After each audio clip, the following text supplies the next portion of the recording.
आप सभी को नमस्कार। धर्मा फॉर लाइफ के इंडियन विजडम सेगमेंट के अंतर्गत आज हमारे साथ हैं सिख स्कॉलर भाई बलदीप सिंह जी। उनके 44 पेज लंबे बायोडेटा में से जो छोटा सा इंट्रो हमने तैयार किया है वो इस प्रकार है। भाई बलदीप सिंह जी गुरु नानक के शिष्य भाई साधारण के डायरेक्ट डिसेंडेंट हैं। वे गुरबाणी कीर्तन मर्यादा के गुरसिख गुरुओं की लंबी परंपरा के वंशज हैं। A pioneering scholar, musician and conservationist dedicated to reviving Sikh Gurbani sangeet and endangered musical traditions. Since the late 1980s, he has led extensive research, restored rare instruments like जोड़ी, ताउस और रबाब और लुप्त हो चुके संगीत संग्रहों का दस्तावेजीकरण भी किया है। उन्होंने अनाथ फाउंडेशन और अनाथ रिकॉर्ड्स जैसी संस्थाओं की स्थापना की है और कल्चरल पॉलिसी, हेरिटेज कंजर्वेशन और सरकारी पहलों में भी योगदान दिया है। A global speaker and performer, he has produced films, publications and archival work. His efforts blend scholarships, craftsmanship and cultural revival, making him a key figure in preserving Sikh and intangible heritage. भाई बलदीप सिंह जी, आपका बहुत बहुत स्वागत है हमारे podcast पर। तो मैं आपसे पहला प्रश्न ये पूछना चाहूँगी, सिख धर्म के बारे में बहुत कम जानने वाले व्यक्ति को आप सिख धर्म के वास्तविक मूल्यों को कैसे समझाएंगे? पहले तो आपका शुक्रिया कि आपने मुझे याद किया। आप कह देते हैं कि सिख स्कॉलर हूँ, मैं तो सिखियार्थी जरूर हूँ, पर जितना सीखें उतना पता लगता है कि अभी कुछ नहीं आता। जैसे कहें पहली कक्षा में हो तो सब कुछ सरल होता है कि ये भी हाँ समझ आ गया। जैसे जैसे कक्षा की जैसे कहें कतार बढ़ती है या लड़ी चलती है तो फिर लाजवाब सा हो जाता है इंसान। तो आजकल उस लाजवाब हुए की अवस्था में आपने मुझे बुला लिया तो मैं अब क्या कहूँ कि सिखी क्या है। सिखी यूँ समझें कि क्रांति का नाम है, पर क्रांति जो सबसे पहले मन अंतरी होती है, अंतर्मुखी क्रांति का नाम सिखी है। और आजकल क्या है, रिवायत है कि आप एक कक्षा ना पढ़े हों, ना धर्म की, ना ईमान की, ना शुभ कर्म की। हम अपने ही किस्म के जो मनगढ़ंत धार्मिक आइडियोलॉजीज़ हैं, फिलॉसफी, हम उसके संविधान बना के लोगों पे लागू करने चल पड़ते हैं। तो सिखी जो है वो अंतर्मुखी जो पहले भरम है, अहम है, या जैसे कहें झूठ और फरेब है, जिसमें इंसान अक्सर डूबा रहता है, जकड़ा रहता है, उसके खिलाफ क्रांति का नाम सिखी है। वो जो पहले अगर अवस्था ना बने, जैसे गुरु अर्जन देव जी का एक बड़ा अद्भुत पदा है कि हाँ गुसाई दा पहलवानड़ा, कि मैं गुसाई का पहलवान हूँ, गुरु अर्जन देव जी का। मैं गुरु मिल उच्च दुमालड़ा, और कहें कि मैंने गुरु से मिल के, गुरु से संधि करके जो 5 जो विकार हैं, उनकी जो दुमाला है, उनकी जो पगड़ियाँ हैं, उनके जो क्राउन हैं, उनको लाके पटका के गुरु के चरणों में डाल दिया। उनसे लड़के आया हूँ मैं, उनसे फतेह हासिल करके आया हूँ। तो सिक्खी जो है ये आजकल सिंप्लीफाइड नॉर्म हो गया है कि कीर्त करो, वर्ण छको, नाम जपो वगैरह। वो एक बहुत सिंप्लीफाइड वर्जन है। पर नाम जपो वो कैसा नाम, किसका नाम, और कीर्त करो किस लिए, उसका अर्थ क्या है, और सेवा का भाव क्या है।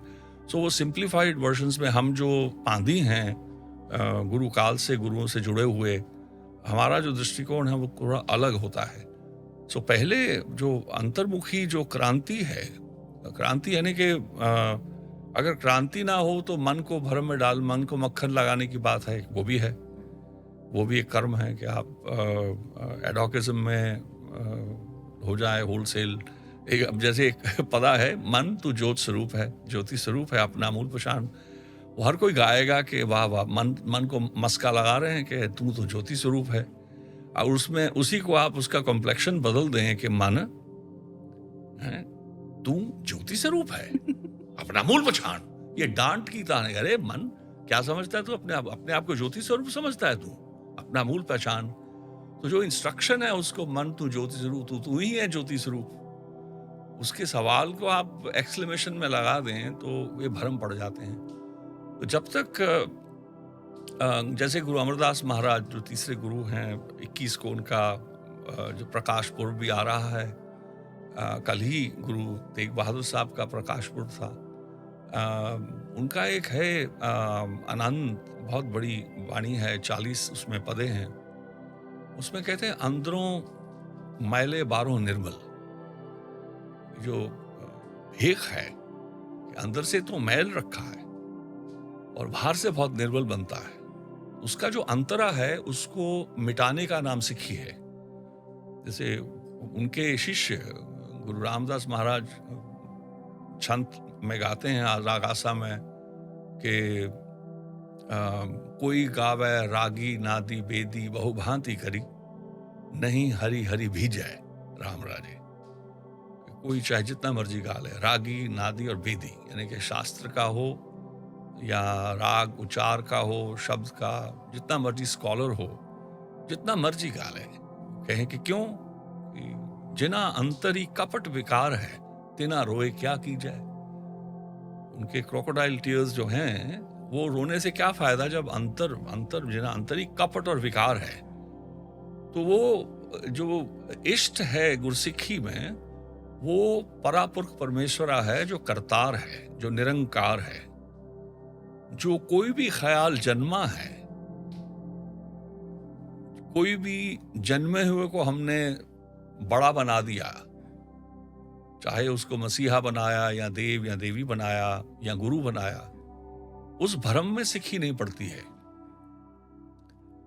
जिसका ख्याल है पूरी कायनात, उसकी सिर्फ उपासना का नाम सिक्खी है। बाकी सब ख्याल उसी की दात है।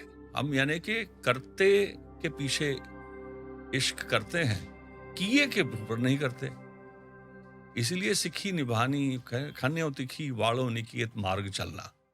ये खंडे की धार से पतली गली है और इसका मार्ग, इसमें जैसे कि बिरला बुझ है कोई जो ब्रह्म तत्व है, किसी मार्ग से आप चलें। बहुत कम लोगों को इतिहास में पाया है, शायद सर्व धर्मों को मिला लें तो इस काल में शायद 10 लोग ना होंगे।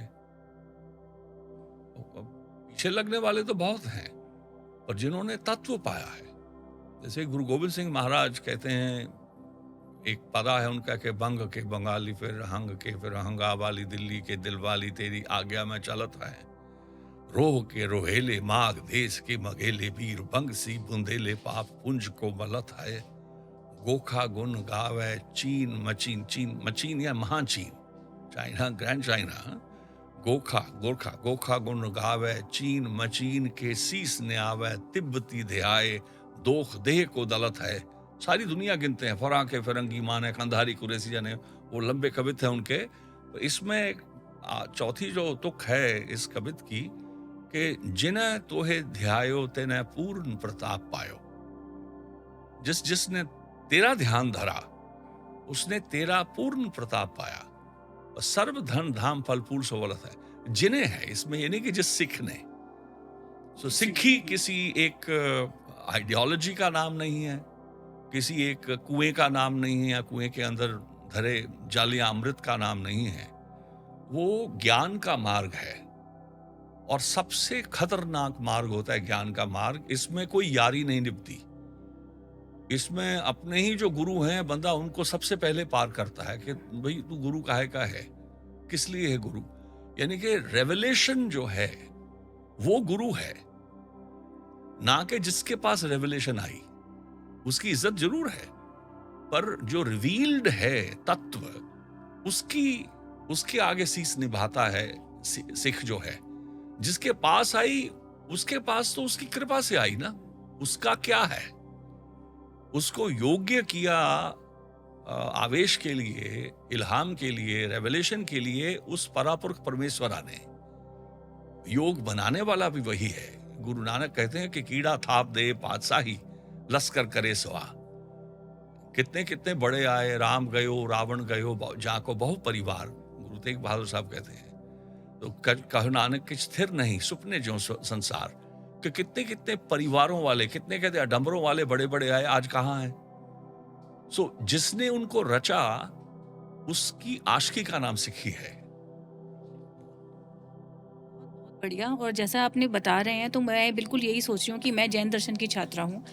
तो मैं ये देखती हूँ कि अल्टीमेट जो मन की प्योरिटी है उसी पर फोकस करने के लिए मुझे लगता है मेजरली रिलीजन्स बताते हैं, लेकिन हम उस चीज़ को कहीं का कहीं ले जा चुके हैं आज के टाइम में। और जैसा आपने कहा कि जो नॉलेज की फील्ड है वो it is meant for rarest of rare, I would say. और ये खुद का ही रास्ता है जो खुद ही व्यक्ति बनाता है और खुद ही उस पर चलता है। तो आपने बहुत अच्छे से बताया, बहुत इसमें एक beautiful, मैं हाँ। अगर बात कहूँ, मन की प्योरिटी भी बड़ा खतरनाक टर्म है। अच्छा। कि मन की प्योरिटी है कि बंदे को एक मासूम बना दो, बच्चे योग जैसे। आजकल के दवाइयां आती हैं, सारी मेमोरी उड़ा दो, बड़ा पालतू है, उसमें कोई विकार नहीं है। ओके, हाँ। पर मन की प्योरिटी जो है उसका उसमें है क्या, यानी कि उसमें जैसे कहें निर्वाण पदा जो है, यानी कि तुरीय अवस्था को पा लेना, यानी कि सिक्खी का नाम, जैसे मैं अक्सर कहता हूं, लोग भूल जाते हैं। आगे भी मैं एक दो मर्तबा मैंने बताने का यत्न किया है कि गुरु ग्रंथ साहिब में सबसे पहला सवाल क्या है, वही उसी में अर्थ है। गुरु नानक का जब मूल मंत्र से जब जो वाणी है, जब वो शुरू होती है, मूल मंत्र है कि एक ओंकार सतनाम कर्ता पुरख निर्भाव निर्वैर अकाल मूर्ति अजूनी साइभंग गुर प्रसादी। और फिर जप शुरू होता है, जपु आदि सचु जुगादि सचु है भी सचु नानक होसी भी सचु। फिर यहाँ पे जो है छंद शुरू होते हैं। ये श्लोक के बाद पहला है, उसमें 4 क्रिटिक हैं गुरु नानक के, और मन से है। आपने जो मन की बात कही वो मन से रिलेटेड है। इसी की कोशिश में इंसानियत ने अरसा लगा दिया कि मन को टेम या मन को प्रफुल्लित या मन को जो है उसको प्योरीफाई कैसे किया जाए, उसको सात्विक या खालस कैसे किया जाए। वो कहते हैं सोच चाहे सोच ही ना हो वही। पहला है कि उसको स्नान करना, यानी कि जहां जाएं आप, ट्राइबल्स में आप साउथ अमेरिका चले जाएं, नॉर्थ अमेरिका के ट्राइब्स में चले जाएं, कोई ना कोई है जो एस्ट्रोनॉमी के साथ संबंध है। कोई ना कोई दिन होता है 24 घंटों में और 12 महीनों में, जब वो सारी कम्युनिटी किसी ना किसी पहाड़ पे या किसी जल के सोर्स पे इकट्ठी होती है। ये हम हिंदुस्तानियों की कोई उसके ऊपर पेटेंट नहीं है। लोकाई इंसान है, मन है ना, इंसान वही है। कुत्ते की पूंछ है सारी दुनिया में जो टेढ़ी मिलेगी, कभी मैंने सीधी नहीं देखी। सो मन है।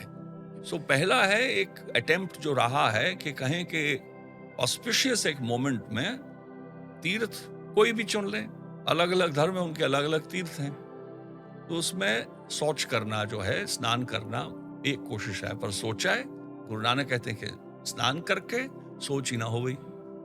जे सोची लाख बार, चाहे आप लाखों बार स्नान कर लें, पर मन साफ नहीं होगा, मन नहीं धुलेगा।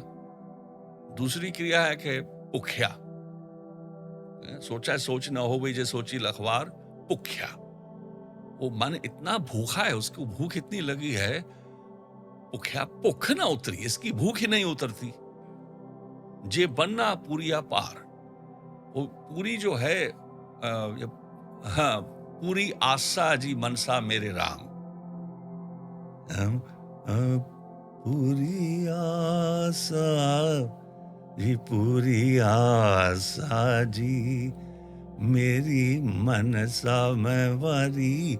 जो पूरी आशा, जो आस की पूर्ति जो है, उसका भार चाहे लाद लो, जितनी आशाएं हैं आप। सो दूसरी कोशिश रही है कि मन की जो भूख है उसको मिटाने के लिए आप अचीवमेंट्स कर लें, उसको खिलाएं, उसको आप उसकी तृप्ति करें। जब तृप्त हो जाएगा मन तो शांत हो, चुप हो जाएगा, शांत हो जाएगा। कहें कि लेकिन कहें कि भुखिया भुखी ना उतरी, जे बनना पूरी, अगर आप उसके ऊपर पूरी आशाओं का पूर्ति, आशाओं की पूर्ति का भार चाहे लाद दें, वो नहीं, उसकी भूख नहीं उतरेगी। फिर कहें कि तीसरा फिर ख्याल कर लें कि चौपाए, इसको अब ना, जो आजकल बड़ा फैशन है, वो अब आजकल क्या कहते हैं, मेडिटेशंस बड़ी होती हैं आजकल, विपस्सना वगैरह, कि मन को साइलेंट करना है, वो कहें कि चुप है, चुप्पी ना हो गई। ये भरम है ये भी। जे लाए रहा लिवतार, चाहे आप 6-6 महीने, साल 2-2 साल मन को आप टिका के रखें, पर जैसे ही आपने वो समाधि तोड़ी नहीं, पहला ही ख्याल आ जाएगा। तो कहें कि चुप है, चुप्पी ना हो गई। आप इतिहास देख लें, एक मन नहीं है जो चुप हुआ हो। यानी कि तीसरी जो क्रिया की, वो भी विफल है। वो कहें कि अच्छा, अब 3 तो नहीं आई, अब इसको चौथा कोशिश करते हैं कि इसको अक्लमंद बना दें, मन को अब शास्त्री बना दें। और गुरु नानक कहते हैं कि सहस सियान पर लख होए, हजारों अकलें लाखों बार दे दें, ता एक न चल रहा है नाल, और साथ में एक भी नहीं अकल है जो, यहाँ ज्ञान है जो चलता है। तो पहला सवाल वो करते हैं कि किव सचयारा हुई है। जब चारों जो इंसानियत के अटेम्प्ट्स हैं मन की शुद्धिकरण के, मन के चुप्पीकरण, उसमें अगर मैं ट्विस्ट कर सकूं, मन को यानी कि प्योरीफाई करने के लिए कहें कि, पर कहे कि कोई नहीं चलता, तो फिर सवाल ये आता है कि जब चारों अटेम्प्ट्स फेल होते हैं, उनका अगर एनालाइज करें, तो कहें फिर किव सचयारा हुई है।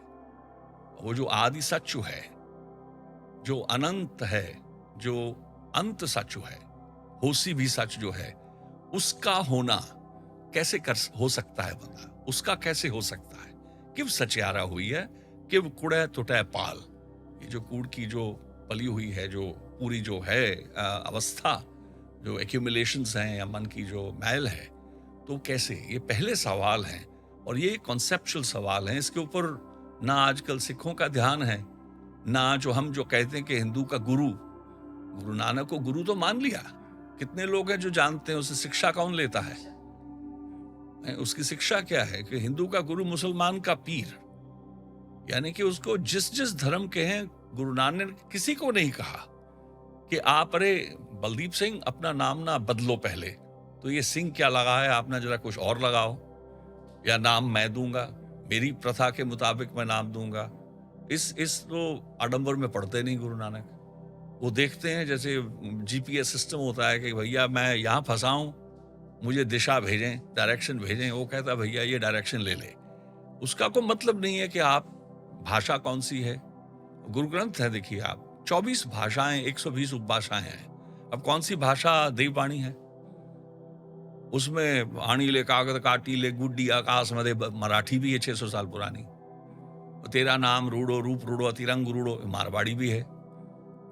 गगन में थाल रविचंद दीपक बनितार कमंडल जनक मोती, धूप मलयान लो पवन चवरो करे सकल बन राई फुलंत ज्योति। पैसी आरती हुई भवखंड ना तेरी आरती, अनहता शब्द बाजंत भेरी। सहस तब नयन है ही तोहे को, सहस मूर्त नायक तो ही सहस पब। ये मैथिली है गुरु नानक की, ये पंजाबी तो है ही नहीं। वो कहें कि भैया भाषा चाहे आपकी छोटी हो, पर जो इल्हाम है, ज्ञान है, ब्रह्म ज्ञान है, वो इतना बड़ा है कि उस छोटी भाषा में भी आ जाता है। इसका नाम सिक्खी है। यानी कि आप जो एक होता है कि अरे हाँ, क्योंकि मैं, अब आपने कहा कि मैं जैन जो दर्शन है उसके आप सिखार्थी हैं, अब मैं भी कह दूं मैं सिख हूं, मैं फलाना हूं। अब भैया मैं कैसे इस ज्ञान से जुड़ा हूं? क्योंकि बदनसीबी हो, नसीबी हो, जन्म हो गया, माँ बाप के यहाँ जो किसी प्रथा के साथ जुड़े हुए थे, तो मेरा भी नाम उसी तरह रख दिया गया। इसमें धर्म नहीं आता। जिज्ञासु वो होता है, जैसे गुरु अर्जुन कहते कि ऐसी होए परी, कैसी कहें, ऐसी होई परी जानते दयाल। वो जो दयालु हो जानता है, वो बड़ी उनकी ओरिजिनल है रचना सारंग में, नाम ऐसी होए परी, ऐसी होए परी, होए परी वा जानते दयार, ऐसी होए परी वाह, ऐसी होए परी, ऐसी होई परी। कहते हैं मातर पितर त्याग का मन संतन पाहे बेचायो। मात्र पित्र यानी कि मेट्रियार्किकल और पैटर्नल जो एंटेंगलमेंट्स हैं, जो इंट्रैपमेंट्स हैं, माँ बाप को नहीं छोड़ा, पूरे कॉन्सेप्ट्स को, मेट्रियार्किकल पैट्रियार्किकल जो कॉन्सेप्ट्स हैं, त्याग का, मातर पितर त्याग का, anything and everything to do with my mother and father, familial bondings. मन संतन पाहे बेच आयो, मन का बेचना है सिखी, पर संत के पास, संत के चरणों में। जो संत वो जो सत्य का, सत्य पे जो सती हो। ये सिर्फ नहीं कि एक वो ठीक है पुराने वक्त थे सती प्रथा, क्या है कि जो लूटे जाते थे, एक राजा मर गया तो उसकी यहाँ कोई लॉर्ड मर गया और ट्रॉफीज के नाम पे उनकी प्रथा है। एक क्रिटिसिज्म आप कर दें कि एक बॉन्ड होता था कि भैया I can not be a trophy to some invader. वो बहुत सात्विक एक क्रिया थी, क्योंकि जितना बड़ा होता था उसको ट्रॉफी नचाते थे, अरे हाँ बहुत बड़ा था, देखो उसकी तो बीवी मेरे पास है, मेरी गुलाम है वो।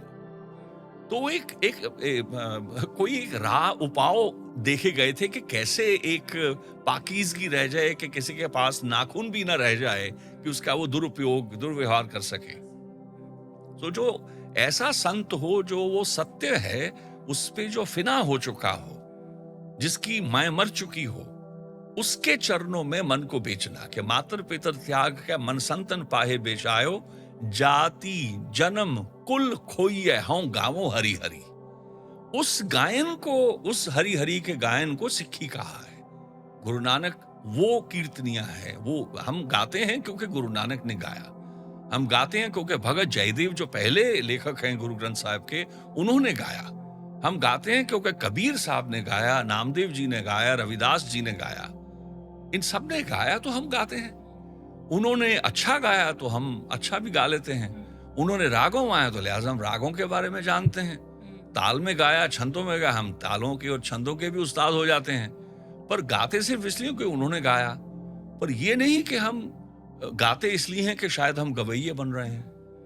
तो कहने का भाव कि हम गावो हरि हरि, गायन का भी कॉन्सेप्ट आ गया।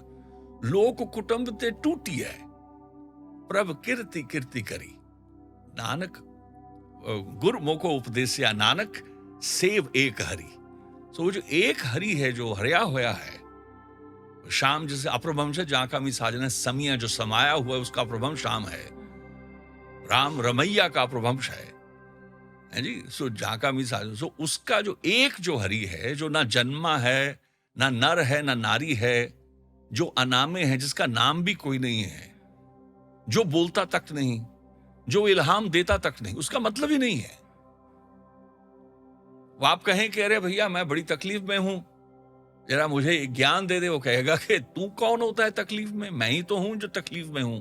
मैं तकलीफ भोग रहा हूं, मैं क्यों मिटाऊं अपनी तकलीफ? मैं भोगना चाहता हूं। वो ब्रह्म तत्व तो ये है। कबीर साहब कहते ना कि जब आपा पर का मिट गया, जह देखा तह तू। वो पर्दा मेरा था, मेरी आंखों में था, वो मिटाना था। अब ये नहीं कि मेरा पर्दा मिटा, यानी कि जो है कि अंदर और बाहर एक है। तो ये इसे हम जैसे कहें मन का जो प्योरिफिकेशन है, आपसे मैंने आपने बहुत बड़ी बात कही, मैंने कहा उसका जो गुरसिक पर्सपेक्टिव है उसको वो भी आपसे साझा करता चलूं कि अपने आप में बहुत बड़ा विषय है, बहुत बड़ा। हाँ जी। कि मन उसका इतिहास है, मन से डील करने का। और वाणी में जो गायन है वो सारी, मतलब कितनी वाणी है जो मन को मना, मन से वार्ता है, मन को खड़ा करना सामने। गुरु रामदास जी की ओरिजिनल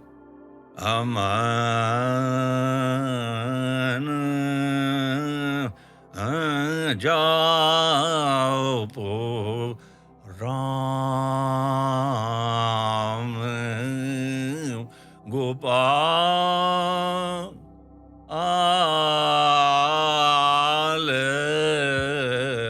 अब मन जापो राम गोपाल, हरि रतन जेवे हर लाल, हरि गुरमुख घड़ टकसाल, हरि हो कृपाल। तुमरे गुण अगम अगोचर, एक जी क्या कथे विचारी, राम राम राम राम लाल, तुमरी जी अकथ कथा, तू ही जाने, हाँ हरि जब भई निहाल निहाल निहाल। यानी कि बंदा तो सिर्फ निहाल अवस्था में जा सकता है। गुरु रामदास कहते हैं कि तुमरी जी अकथ कथा, तेरी तो अकथ है जो वार्ता है, तेरी गाथा, वो तू ही जाने, कोई और जान नहीं सकता। तो उसमें अब क्या करे बंदा। Is, you know, vast horizon is opening in front of me right now. मेरा दिल ये कर रहा है कि आगे के प्रश्न में कुछ ना पूछूं और बस जो आप कह रहे हैं उसको सुनती चलूं। बहुत अच्छा लग रहा है सुनने में, लेकिन फिर भी क्योंकि एक पॉडकास्ट का एक फॉर्मेट है तो हम उसको फॉलो करते हैं। जो आपने पहले प्रश्न का उत्तर दिया बहुत ही ब्यूटीफुली दिया, and I think itself is a very vast topic. लेकिन हम इसके आगे चलते हुए ये बात करते हैं, हमने थोड़ी बातचीत की थी जब, उसके दौरान हमने इज़्म, ISM जो इज़्म लगता है, जैनिज़्म, हिंदुइज़्म, सिखिज़्म, तो आपने इस पर भी कुछ कहा था कि ये जो इज़्म है ये भी जो भारतीय सभ्यता है उसका देन नहीं है। इस पर आप कुछ प्रकाश डालेंगे?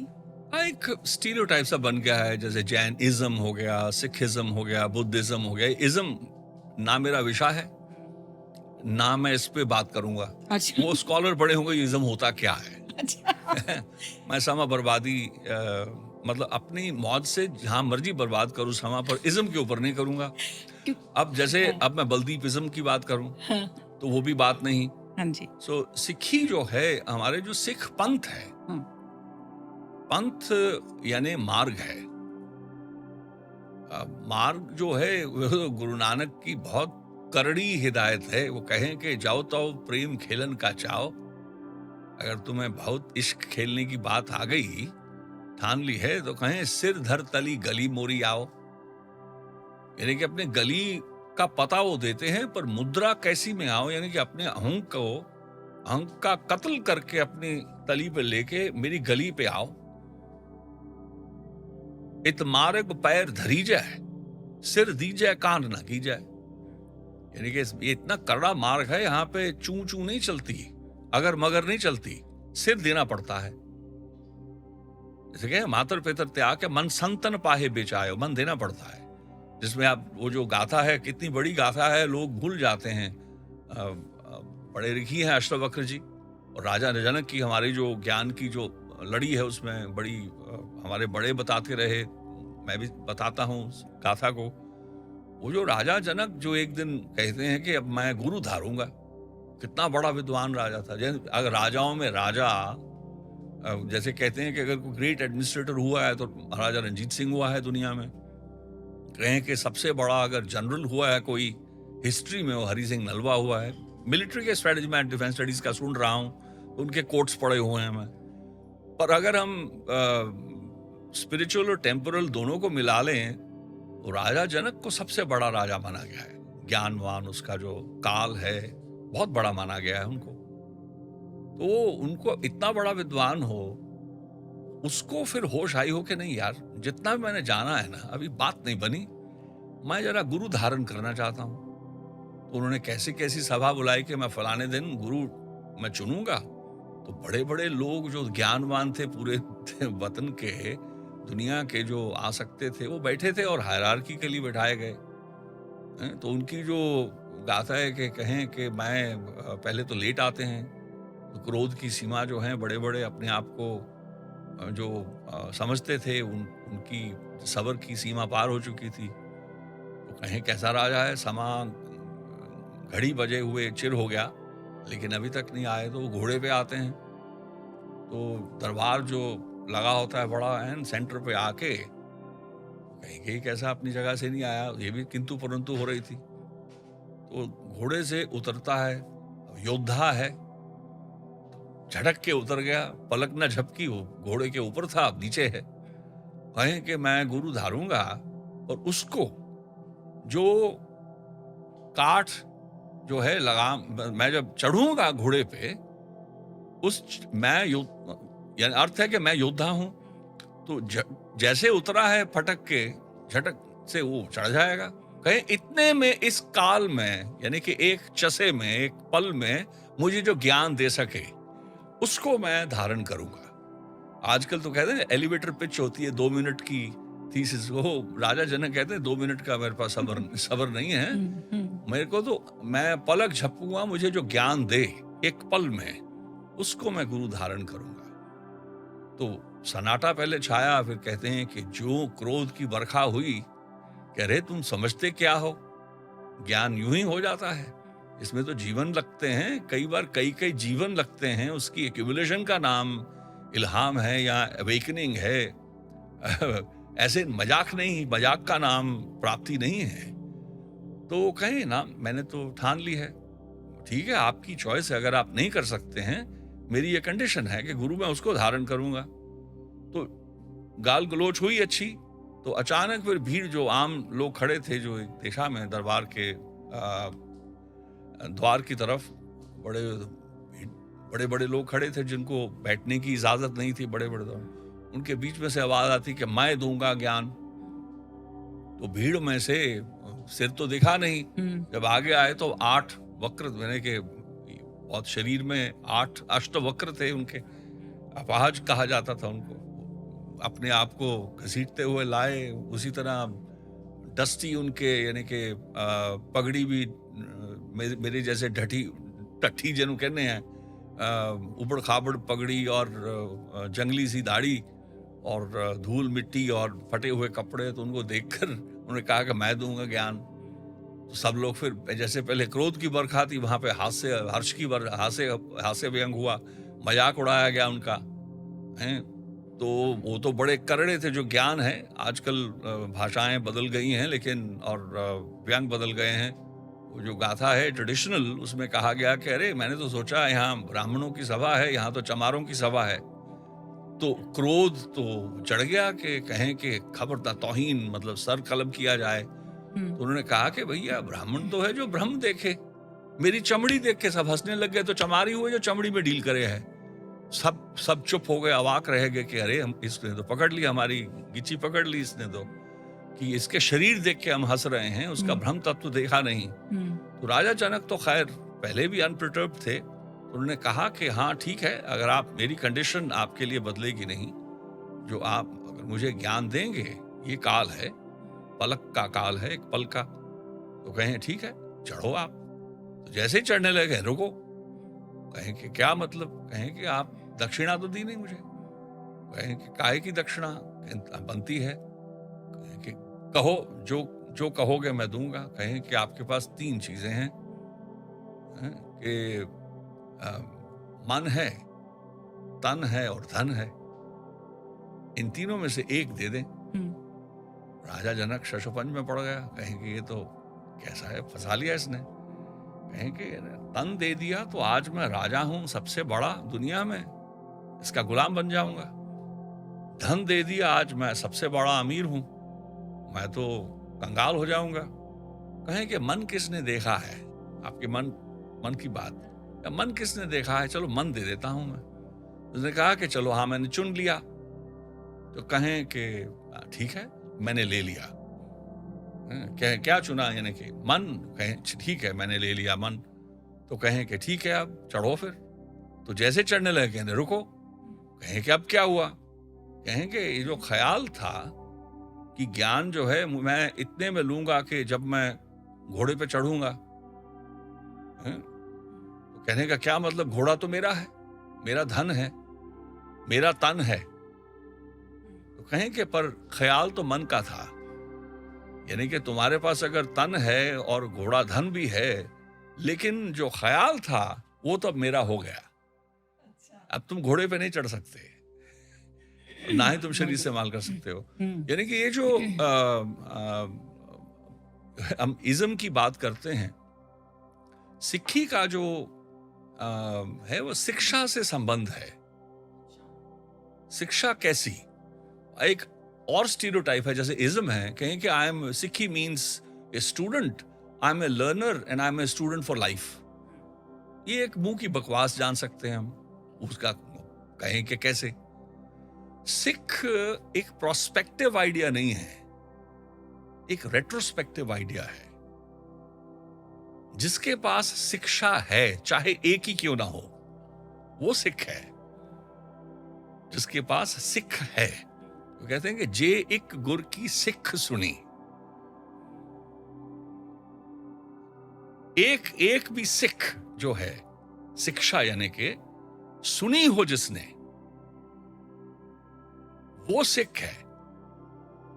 किणका एक जिस जी बसावे ताकि महिमा गणी ना आवे, यानी कि एक कण भी किसी ने गुरु नानक के ऑर्चर्ड से लिया है, कबीर जी के ऑर्चर्ड से लिया है, या जैसे नामदेव जी कहते हैं कि जहां जहां ध्रुव नारद टेक है, बड़े बड़े जो लिखी हुए हैं नारद जी और ध्रुव प्रहलाद, बड़ा बाग है हमारे, मतलब वो दुनिया के इतिहास में बड़े बड़े अद्भुत ऋषि और ग्रेट्स हुए हैं जिन्होंने परा को पाया है, परमेश्वर को पाया है। उनके आंगन में से कोई एक भी कण ले ले, वो पूजनीक हो जाता है, वो सिख है। ये इज्म उज्म पता नहीं क्या बन गए हैं अब अच्छा, मजाक अगर कहें, मजाक क्या है इसमें बात में, सिखिज्म बना दिया। अब शिष्यइज्म क्या होता है? स्टूडेंटिज्म। अभी अब नानक इज्म इधर नानकिज्म कह ले या गुरुइज्म कह दें, अगर इज्म ही देना है, ये सिखिज्म पता नहीं कहां से आ गया। टर्म तो पूरा गुरसिख है, या गुरसिखिज्म कह दें। वाहो वाहो गोविंद सिंह आप पे गुर चेला, यानी कि अपने आप ही जो गुरु भी है और चेला भी है, यानी कि है दाता भी है ज्ञान का, पर वो सेवक भी है। वो आपके जोड़े भी साफ करेगा, आपके पैर भी दबा देगा अगर आप दूर से आए, धोल, मतलब वो कॉन्सेप्ट तो समझे नहीं, बस यूं पता नहीं कहां से सिखिज्म ले लिया। मेरी एलर्जी के कुछ कारण मैंने आपसे साझा कर लिए। बहुत ही बढ़िया, बहुत ही सुंदर। मुझे तो लग रहा है कि मेरा ही जो ज्ञान है वो बहुत ही सीमित है और कितना कुछ जानने को बाकी है, और कितना अच्छा लग रहा है आपको सुनना। नेक्स्ट क्वेश्चन की तरफ हम बढ़ते हैं। गुरु नानक देव जी ने किस ऐतिहासिक संदर्भ में इस आध्यात्मिक आंदोलन की शुरुआत की? ये अगेन जैसे कहें कि जितने मैंने कुछ ख्याल आपसे साझे किए हैं, उन्हीं में से हम जैसे कुछ पौधे और बढ़ा सकते हैं। कुछ बातें आई थिंक कवर कर गई हैं इस बात को कि जो ना क्रांति, जिसे मैंने कहा कि जो भ्रम है जो इंसान पालता है अपने, जो फरेब है और जो झूठ है जिसको अंदर पालता है, और उसी का फिर कर्म, क्योंकि बंदा जैसे खांसे, जो अंदर होता है वही बाहर आता है। जैसे उगले, अब वार्ता भी तो उगलना ही है ना, जो मन में जो ख्याल है, जो शिक्षा है, वही हम वार्ता कर रहे हैं, हम उगल रहे हैं। क्या उगल रहे हैं? उससे पता लगता है कि हम कितने कितने बड़ों से जुड़े हैं या छोटों से जुड़े हैं। अगर को ज्ञान की वार्ता आज हम कर रहे हैं, हम और आप, तो साबित यानी जाहिर है कि हम कुछ विद्वानों के चरणों में रहे हुए हैं। हाँ जी, हाँ जी। किसी एक एटिक्वेट में हम जुड़े हुए हैं, बंधे हुए हैं, किसी तहजीब के हम जकड़े हुए हैं, बंधे हुए हैं ना। तो ये समझना बड़ा जरूरी है कि गुरु नानक को क्या जरूरत थी उदासी बनने की।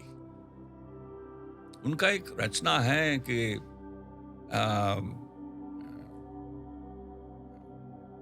चित दर कारण फिरा उदासी, सो दर कोई आहे कहे। उसकी जो रहाव है यानी कि ध्रुवम है, वो सवाल है कि किन विधि सागर तरिया है, किन विधि सागर तरिया जीवत्या किव मरिया। जीवन मुक्ति कैसे हो सकती है, जीते हुए कैसे मरा जाता है, मन को मारकर जीना क्या है, और किस विधि से हम ये सागर तर सकते हैं। भव सागर जो है उसमें वो कहते हैं कि जित दर कारण, जिस दर कारण फिरा उदासी। जो कारण, जिस वो जो दर है, सो दर तेरा केहा, सो घर केहा जित भई सद संभाले। वाजे तेरे नाद अनेक असंख्या, केते तेरे बावणारे, केते तेरे राग परिसो कहियन। सो वो कैसा है दर, वो कारण क्या है, जिस कारण वश मैं उदासी बना दुनिया में फिर रहा हूं, वो कोई बताए तो सही। वो कोई हल, वो जो जवाब है, वो समाधान है, मुझे को बताए सही। तो ये कुछ समझना जरूरी है कि जो गुरु नानक देव जी ने जो झूठ और फरेब देखा, एक देखिए आज से 5 सदियों पहले उन्होंने कहा कि सबको पूरा होवे, घट ना कोई अख है। हर कोई कहता कि मैं एब्सोल्यूट हूं, मेरे पास मेरी कांच में जो ज्ञान है ना, इल्हाम है, वही एब्सोल्यूट है। घट कि मैं कम भी हूं शायद कुछ, ना कोई आंख है, ये कोई नहीं कहता। तो वो जो भरम और हिपोक्रेसी है, यानी कि बगैर अंतरी जो मनंतरी जो क्रांति है, उसके बगैर अगर आप भारमुख हो जाएं, अंदरों मैले बारो निर्बल, तिनी जन्म जुए हारिया जी, तृष्णा वगैरह के वड्डा रोग लगा। ये बड़े रोग जो लगे, रोगी इंसान हो और चले दुनिया में दुनिया का भला करने। तो ये जो फरेब और कपट है, इसके खिलाफ उनकी जंग है। और जो जिस नाम पे दुनिया के ऊपर असर किया जा रहा था, बाबर वाणी आप देखें, जब बाबर आता है, गुरु साहब देखिए वो कहते हैं कि ऐती मार पई कर लाना है, वो खुरासान खसमाना किया, खुरासान से खसम बन के आया, खुरासान खसमाना किया, हिंदुस्तान डराया। यानी कि इतना मतलब कत्ल था, इतना दुख उसने दिया कि पहला शायद कहा जाता है कि लिटरेचर में पहली बार टर्म हिंदुस्तान रिकॉर्ड हुआ है गुरु नानक वाणी में, बाबर वाणी में। खुरासान खसमाना किया, हिंदुस्तान डराया। पर उन्होंने जो अलामा जिसे कहते हैं, शिकायत की बाबर से नहीं की, बाबर को कहा कि तू जालिम है। उनकी जो बड़ी तवारीखी इंटरैक्शन है जो आपस में उनका, बाबर तो कदमों में डिगता है, उनसे आशीर्वाद लेता है बाद में। वो कहते हैं कि ऐती मार पई कुरलाने ताई की दर्द ना आया। भगवान को कहते हैं, परम पुरुष परमेश्वर को कहते हैं कि इतनी मार पड़ी इंसानियत को, तेरे दिल में दर्द नहीं आया कि तू ही करता है। सारा डायरेक्टर जो है इस सारी गाथा का जो हुआ है, you are the enactor of it, you are not pained by it. तो गुरु नानक जो है वो देखते हैं दुनिया को। अब उनको जैसे जनेऊ की बात है, बचपन में जो क्रिया है, जिस वेदी हैं वो वेदी, द्विवेदी, त्रिवेदी, चतुर्वेदी, ये जो 4 जो लड़ियां हैं, ज्ञान की लड़ियां, जो उनकी रिस्पॉन्सिबिलिटीज हैं ज्ञान को संभाल के रखने की, हम बहुत इज्जत से लेते हैं क्योंकि जिम्मेवारी है। जैसे अब मेरी जिम्मेवारी है, अब मैं संप्रदाय मुखी हूं, तो हर एक को कोई ना कोई जिम्मेवारी मिली है।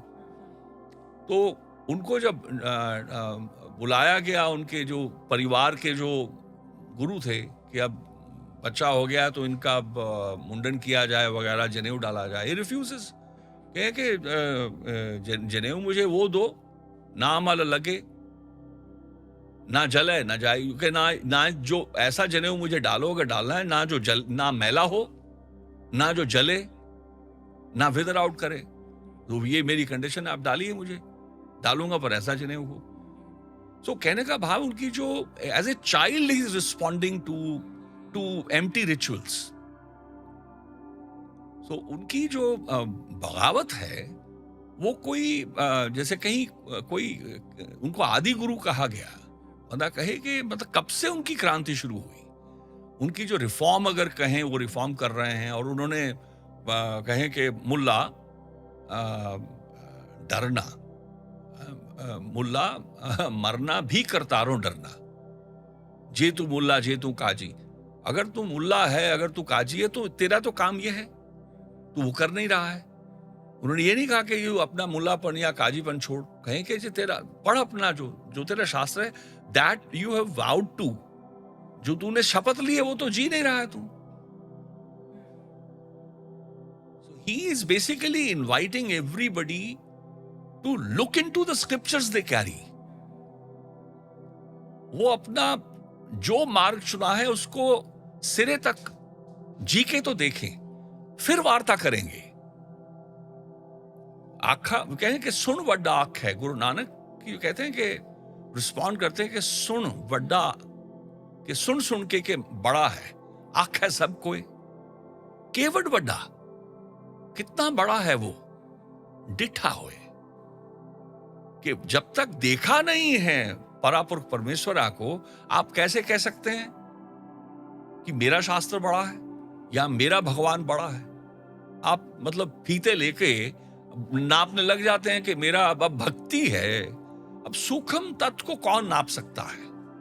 अब मैं कहूं कि अरे डॉक्टर जैन, अरे क्या आप कुछ नहीं है, अब 40 किलो भक्ति है आपके पास, मेरी 45 किलो है, बताओ ये क्या वार्ता हुई? जो अतोल है उसको हम तोलने लगते हैं। हम भूल जाते हैं गुरु नानक की शिक्षा है बड़ी सरल कि आप पे कंडा तोल तराजी, आप पे तोलनहारा। वो तुम अपने आप ही तो हो कंडा, हाँ जी, तोल तराजी, जो तुला है, जो तोल है, जो उसमें जो कांटा है, आप पे तोलनहारा, आप पे विक है, आप पे विक्स है, आप पे है वंजारा। अपने आप ही खुश होता है। गुरु नानक एक आशा की वार में कहते हैं कि आप ही ने आप साजियो, आप ही ने रचियो नाव। अपने आप को उसी ने सजाया, आप ही ने रचियो नाव, दुई कुदरत साजी है। दूसरी स्थान पे फिर उसने कुदरत को सजाया, कहीं कर आसन डिठो चाओ, उसमें फिर आसन डाल के बैठता है, बड़े चाव से देखता है अपनी क्रिया, अपनी इनैक्टमेंट जो है। और गुरु नानक देव जी का जो है एक और अब जैसे कॉस्मोलॉजी है, अगर उसको हम विषय ले लें कि धरती बनी कैसे, बड़े जो सवाल हैं कि मैं कौन हूं, किस लिए हूं, मैंने कब लिखा था कि मैं कौन हाँ, कित्थों हाँ, क्यों हाँ थे, किस अंजाम लई हाँ। उसमें वो राग मारू में, मारू जो है वो मौत से संबंध रखता है, उजाड़ से संबंध रखता है, पर मारू युद्ध से संबंध रखता है। युद्ध जिसके कारण उजाड़ भी होता है, मौत भी होती है। सो भूल जाते हैं लोग, सोचते हैं कि मारू यानी कि उजाड़पना या जंग या मौत, पर वो जंगी मौत है। जैसे महाभारत का युद्ध है, वो मारू का स्थान है। क्या बचा? ना पांडव बचे, ना कौरव बचे, ना कृष्ण रहे। सब लोग उस ख्याल में कि भैया ये राजे अच्छे होंगे कि वो राजे अच्छे होंगे, उसमें सब खत्म हो गए। गुरु नानक की जो कॉस्मोलॉजी है कि राग मारू में वो कहते हैं कि अरबद नरबद धुंधु कारा। गुरु नानक क्यों जुड़े? अब कोई कहता है कि नहीं फलाना ऐसा मेरा भगवान ये है, उसने दुनिया बनाई, सारी कायनात बनाई, पहले दिन ये किया, पहले पल ये किया, 8वें दिन या चौथे दिन, हर एक की जितनी धाराएं हैं उतने ज्ञान हैं। वो कहते हैं अरबद नरबद धुंधु कारा, अरबों नरबों काल पहले, दैट इज काउंटलेस टाइम्स एगो, इस धुंधुकार। अब धुंधुकार का जो दाद दृष्टांत है, वो धुंध ये नहीं कि फॉग थी, तत्व तो है ही नहीं, और उसका कर्म क्या है फॉग का? ये दाद दृष्टांत की कुंजी लोगों के पास नहीं है। ट्रांसलेशन प्रयोग कहेंगे धुंध थी। धुंधुकारा का उसका कर्म क्या होता है कि धुंध जब 0% विजिबिलिटी हो, दिखता नहीं है कुछ, बंदा अपना हाथ तक नहीं दे सकता। यानी कि आप कहते हो कि भगवान ने ये कर दिया, लेकिन है कि वो तो उस काल में तो दिखता कुछ नहीं है। धरन ना गगना हुक्म अपारा, ना धरन थी ना गगन था, अपार हुक्म था, ना दिन रैन न चंद्र न सूरज, सुन्न समाधि लगाएगा। ना दिन था ना रैन न सूर्य न चंद्र था, सुन समाधि में था वो। खानी न बाणी पौण न पानी, ओपत खपत न आवन जानी। ना खानी चार अंडज जेरज सेतज उत्पुज, ना खानियां थी, चार खानियां थी, वो फॉर्म्स ऑफ लाइफ। धरती माँ की जो कोख है, उसको 4 किस्म की उसकी औलादें हैं, इसीलिए धरती माँ है। धरती माँ तो करते हैं, वो किस लिए? वो 4 खानियों की मालिक है। ना मरकरी के पास है, ना जुपिटर के पास है। धरती है जो रघुपति है, इसका सूर्य इस धरती माँ का खज्म है। जितनी चारों जो खानियां हैं, ये सारे रघुवंश हैं, क्योंकि बगैर सूर्य के खानियां नहीं हो सकती। खानियां ना होंगी तो वाणी नहीं होगी। परा पशंती मध्यम बैखरी, ये रिश्ते तो भूल गए लोग। ये गुरु नानक की शिक्षा है कि हमें वापस याद दिला दिया कि ये जेनेरिक टर्म्स क्यों बने। हमने एक पर्टिकुलर क्लैन को हम बना देते हैं कि तुम ही सन डायनेस्टी है। वो कहें कि अंडज, अंडे से जन्म लेने वाली सेतज, जेरज और उत्मुज, ये चारों जो हैं रघुवंश हैं, रघुकुले हैं, ये रघुपति है वो। तो इनका जो यानी कि ना दिन रैन न चंद्र न सूरज सुन समाधि, कहते खानी न वाणी पौन न पानी, ना पवन है न पानी है, ओपत खपत न आवण जानी। यानी कि ये गुरु नानक की जो बहुत बड़ी कंट्रीब्यूशन है कि हमारा कॉस्मोलॉजिकल भ्रम से भी मुक्ति दे दी। कहें कि भैया तू अगर था तो ही जानेगा ना कि भगवान ने पहले वक्त में क्या कहा। ओम कहा, कुन फयो कुन कहा, आमीन कहा, एमेन कहा, ओमेन कहा, या ओए हो जो वही और चाकरे फट्टे, क्या कहा। जब बंदा ही नहीं था, सुनने वाला ना था, तो कैसे जाना। पिता का जन्म क्या जाने पूत, वाणी में कहा है कि हो बच्चे कितनी लड़ियों और कड़ियों नीचे। अपने परदादे के परदादे का तो नाम हमें याद नहीं है। हम कहते हैं कि हमें जानते हैं कि भगवान ने दुनिया कैसे बना दी। ये भ्रम का भांडा तोड़ा गुरु नानक ने। पहली बार पूछा कि भैया एक को वो जो वाक था, जो अगर कहा, कहना उसके पास कोई जुबान थी क्या उस वक्त को कान थे सुनने वाले। अब जैसे मान लो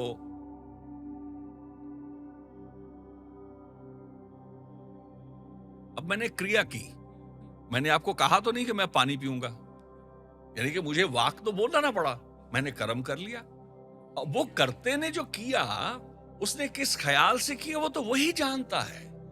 हमने पता नहीं क्या क्या बना लिया, ग्रंथ कैसे कैसे हमने लिख दिया अपने अपने नाम देकर। तो ये गुरु नानक देव महाराज जो हैं, बहुत ऐसे जो जैसे वजन जो डले हुए इंसानियत पे उस वक्त, और जो भरम और फरेब जो है उसके खिलाफ वो क्रांति की रचना करते हैं और वो सॉल्यूशंस ढूंढ रहे हैं। वो करते के साथ जोड़ रहे हैं और कह के कि चाहे मेरी पूजा जैसे होती है, आप कहते हैं कि 16 कलाएं हैं, पर जो उस वक्त के जो बड़े हैं वो सब कहते हैं कि अनंत कला ले ठाकुर चढ़े आए। गुरु नानक की तो सीमा ही नहीं है कलाओं की, अनंत कलाओं लेकर परमेश्वर जो है उन्होंने जन्म लिया है। उनके कंटेम्पररीज उनके बारे में ये कह रहे हैं और वो कहें कि मेरी पूजा ना होगी, जिसका मैं पुजारी हूं आप उसकी पूजा करेंगे। ये ऐसे है जैसे राम जी अगर हों, कह रहे हों कि भैया मेरी पूजा नहीं है, जिसका मैं आशिक हूं उसकी पूजा है। कृष्ण जी हों, कहें कि अरे भैया मेरे पीछे मत लगो, जिसके पीछे मैं लगा हूं, जिसने मुझे जन्मा है, जिसने मेरे पे दया करके मुझे ब्रह्म तत्व दिया है, परमानंद जो मैं भोग रहा हूं, उससे जुड़ो, उसकी वार्ता करो। जितना मेरे झोली में है मैं साझा कर रहा हूं। ये मुद्रा में हम गुरु नानक ले जाते हैं।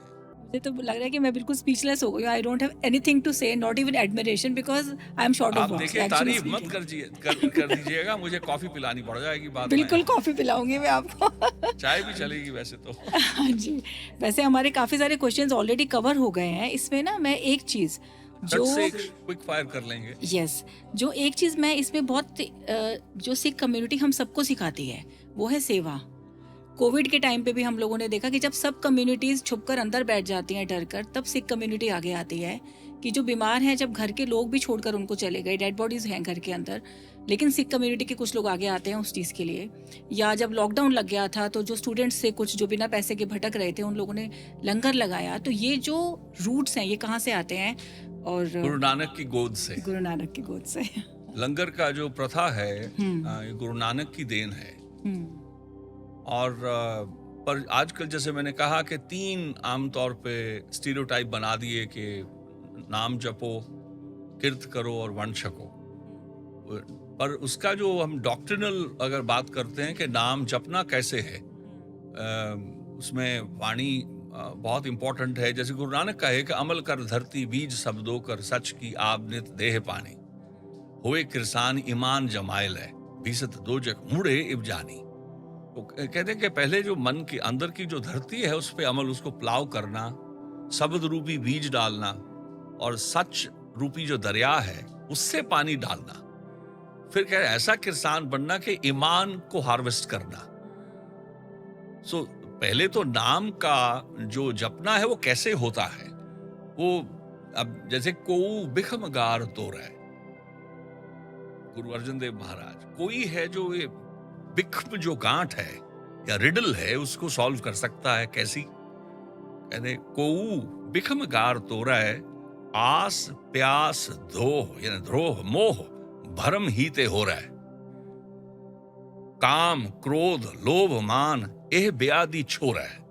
ये 9 विकार गिन दिए कि कहे कोऊ है जो इस बिखम गांठ को तोड़ सकता है। फिर जो तोड़ लिया फिर कहें कि संत संगी नाम रंग, गुण गोविंद गावो भरम भीति जीत मिटावो, निधि नाम नानक मोरा है। कि फिर संत ऐसा पहले 9 विकारों को जीत कर फिर संत के चरणों में पड़ के उसके पास जो नाम है उसमें रंग के फिर गुण गाने, यानी आप फिर शास्त्री बनना। और उसकी क्रिया है, यानी कि नाम जपना भी यूं ही नाम नहीं होता कि वाहिगुरु वाहिगुरु कर लिया या राम राम राम से मर है तेरा का जो है। अब ठीक है, गुरु तेग बहादुर साहब का गाना गा लें, अब राम राम राम से मर राम अब कर दें या हरी हरी कर लें, जो करें, पर वो सिर्फ जपना नहीं होता है, पहले वो अथॉरिटी अर्न की जाती है। सो नाम जपना एक क्रिया का नाम है। जो नर दुख मैं दुख नहीं माने, सुख सने और भय नहीं जाके, कंचन माटी माने। कितना मुश्किल है कि दुख सुख दो सम कर जाने, जोगी कही गुरु नानक। कि योगी है क्या, डिफाइन करते हैं कि सुख और दुख को दोनों को एक जाने। अब एक कैसे जाने? दुख तो दुख देता है, सुख तो सुख देता है, पर एक क्या है कि दोनों से अडोल रह जाना, कि चाहे जो आए, जे दुख दें तो भी तेरी आराधना है, जे सुख दें ता तुझे ते आई। तो नाम का अपना है। और फिर किर्त करनी। किर्त करना क्या है कि आप पूंजी का हासिल करना। सेवा करने के लिए पूंजी चाहिए, कुछ तो कुदरत ने दे दी। जैसे शरीर एक पूंजी है, धन है, श्वास धन पूंजी है, काल धन पूंजी है, सेहत धन पूंजी है, तो कुदरत ने दे दी, इसमें बंदा नहीं कुछ कर सकता। पर उसके बाद फिर किर्त करने से आप कैश चाहिए, आपको पैसे, लिक्विड एसेट्स चाहिए। आप लंगर खिलाएंगे, आपको या तो बीज चाहिए अगर आपके पास जमीन भी हो।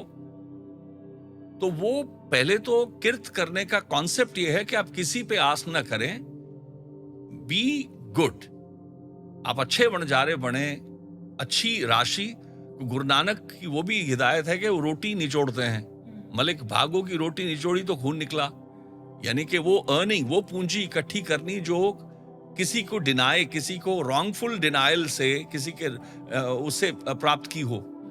वो कहते भाई लालो की जो रोटी है वो निचोड़ी, उसमें से दूध है, यानी कि सात्विक है वो भोजन गुरु नानक को कबूल है। तो आज भी रोटी निचोड़ते हैं। किर्त वो करो जिससे अगर गुरु नानक भी आके निचोड़े तो दूध निकले, उसमें से फिर वंड छको, उसमें फिर बांटना। उस क्रिया में से पहले earn your assets, then you can share them. उसमें ये जो एटिक्वेट है, ये गुरु नानक की बहुत बड़ा कर्म है, उनकी दया है कि दुनिया में इंटेंजिबल हेरिटेज जो कहें आप, दुनिया का बहुत बड़ा है वो जो है सेवा जो है, उसमें लंगर जो गरीब है, जो भूखा है, उसको देना। हम जो पगड़ियां पहनने की रिवायत है, पगड़ियों के ऊपर एक के ऊपर दूसरी पगड़ी होती थी। कोई बिन लिबास के नंगेज पे या कोई गरीब मिल जाए जिस लिबास थी, उसका अपनी पगड़ी जो सबसे सात्विक, जो शुद्ध है। ये गंदे हो सकते हैं, ये जो मेरी छोटी पगड़ी उसके ऊपर पगड़ी है, जो इसको मैं उतार के, मेरे को मैंडेट है गुरु का कि कोई जरूरतमंद हो तो मैं अपना जितना चाहिए मैं फाड़ के उसको दूं या पूरा दे दूं। ये सारों में कोई ना कोई डॉक्ट्रिन छुपी हुई है, गुरु नानक की शिक्षा है। तो मैं तो शुक्रगुजार हूं, और हम सब वतनवासी जो हैं, दुनियावासी शुक्रगुजार हैं और अचंभे में हैं कि कितना ये एटिक्वेट है कि सिर्फ सिख ही नहीं, सिख ठीक है, हम सिख तो जैसे का हिंदू का गुरु मुसलमान का पीर है, कि हम लोगों को जो सिर्फ स्वय सेवा से हटकर दूसरों के प्रति जो ज़रूरतमंद हैं, जो अंडर सर्व्ड हैं, अंडर प्रिविलेज्ड हैं, उनको दान देना। सबसे बड़ा दान जो है वो ज्ञान का दान भी है, वो भी देना, साक्षरता का ज्ञान देना। आप देखिए गुरु नानक ने जो लिपि बनाई, आप जाएं, आप बिहार के जितने नानक मठ हैं, यूपी के जो जो बचे हैं अब, वहां पे आपको वाल्मीकि रामायण 400-400 साल पुरानी गुरुमुख में लिखी मिलेगी। अभी 75-70-60 साल पहले तक वहां के महंत गुरुमुखी में पढ़ाते थे। असल ज्ञान देने वाले तो वो थे जो अंडर सर्व्ड हैं, जो छोटी जातियों के, उनको गुरुमुखी में दिया। क्योंकि हम जो पुराने जो प्रिविलेज जो घरों से आते हैं, वो हमारे बुजुर्गों की तो गाथा है कि कोई नीची जाति वाला शास्त्र पढ़ जाए तो उनका क्या असर किया जाता था।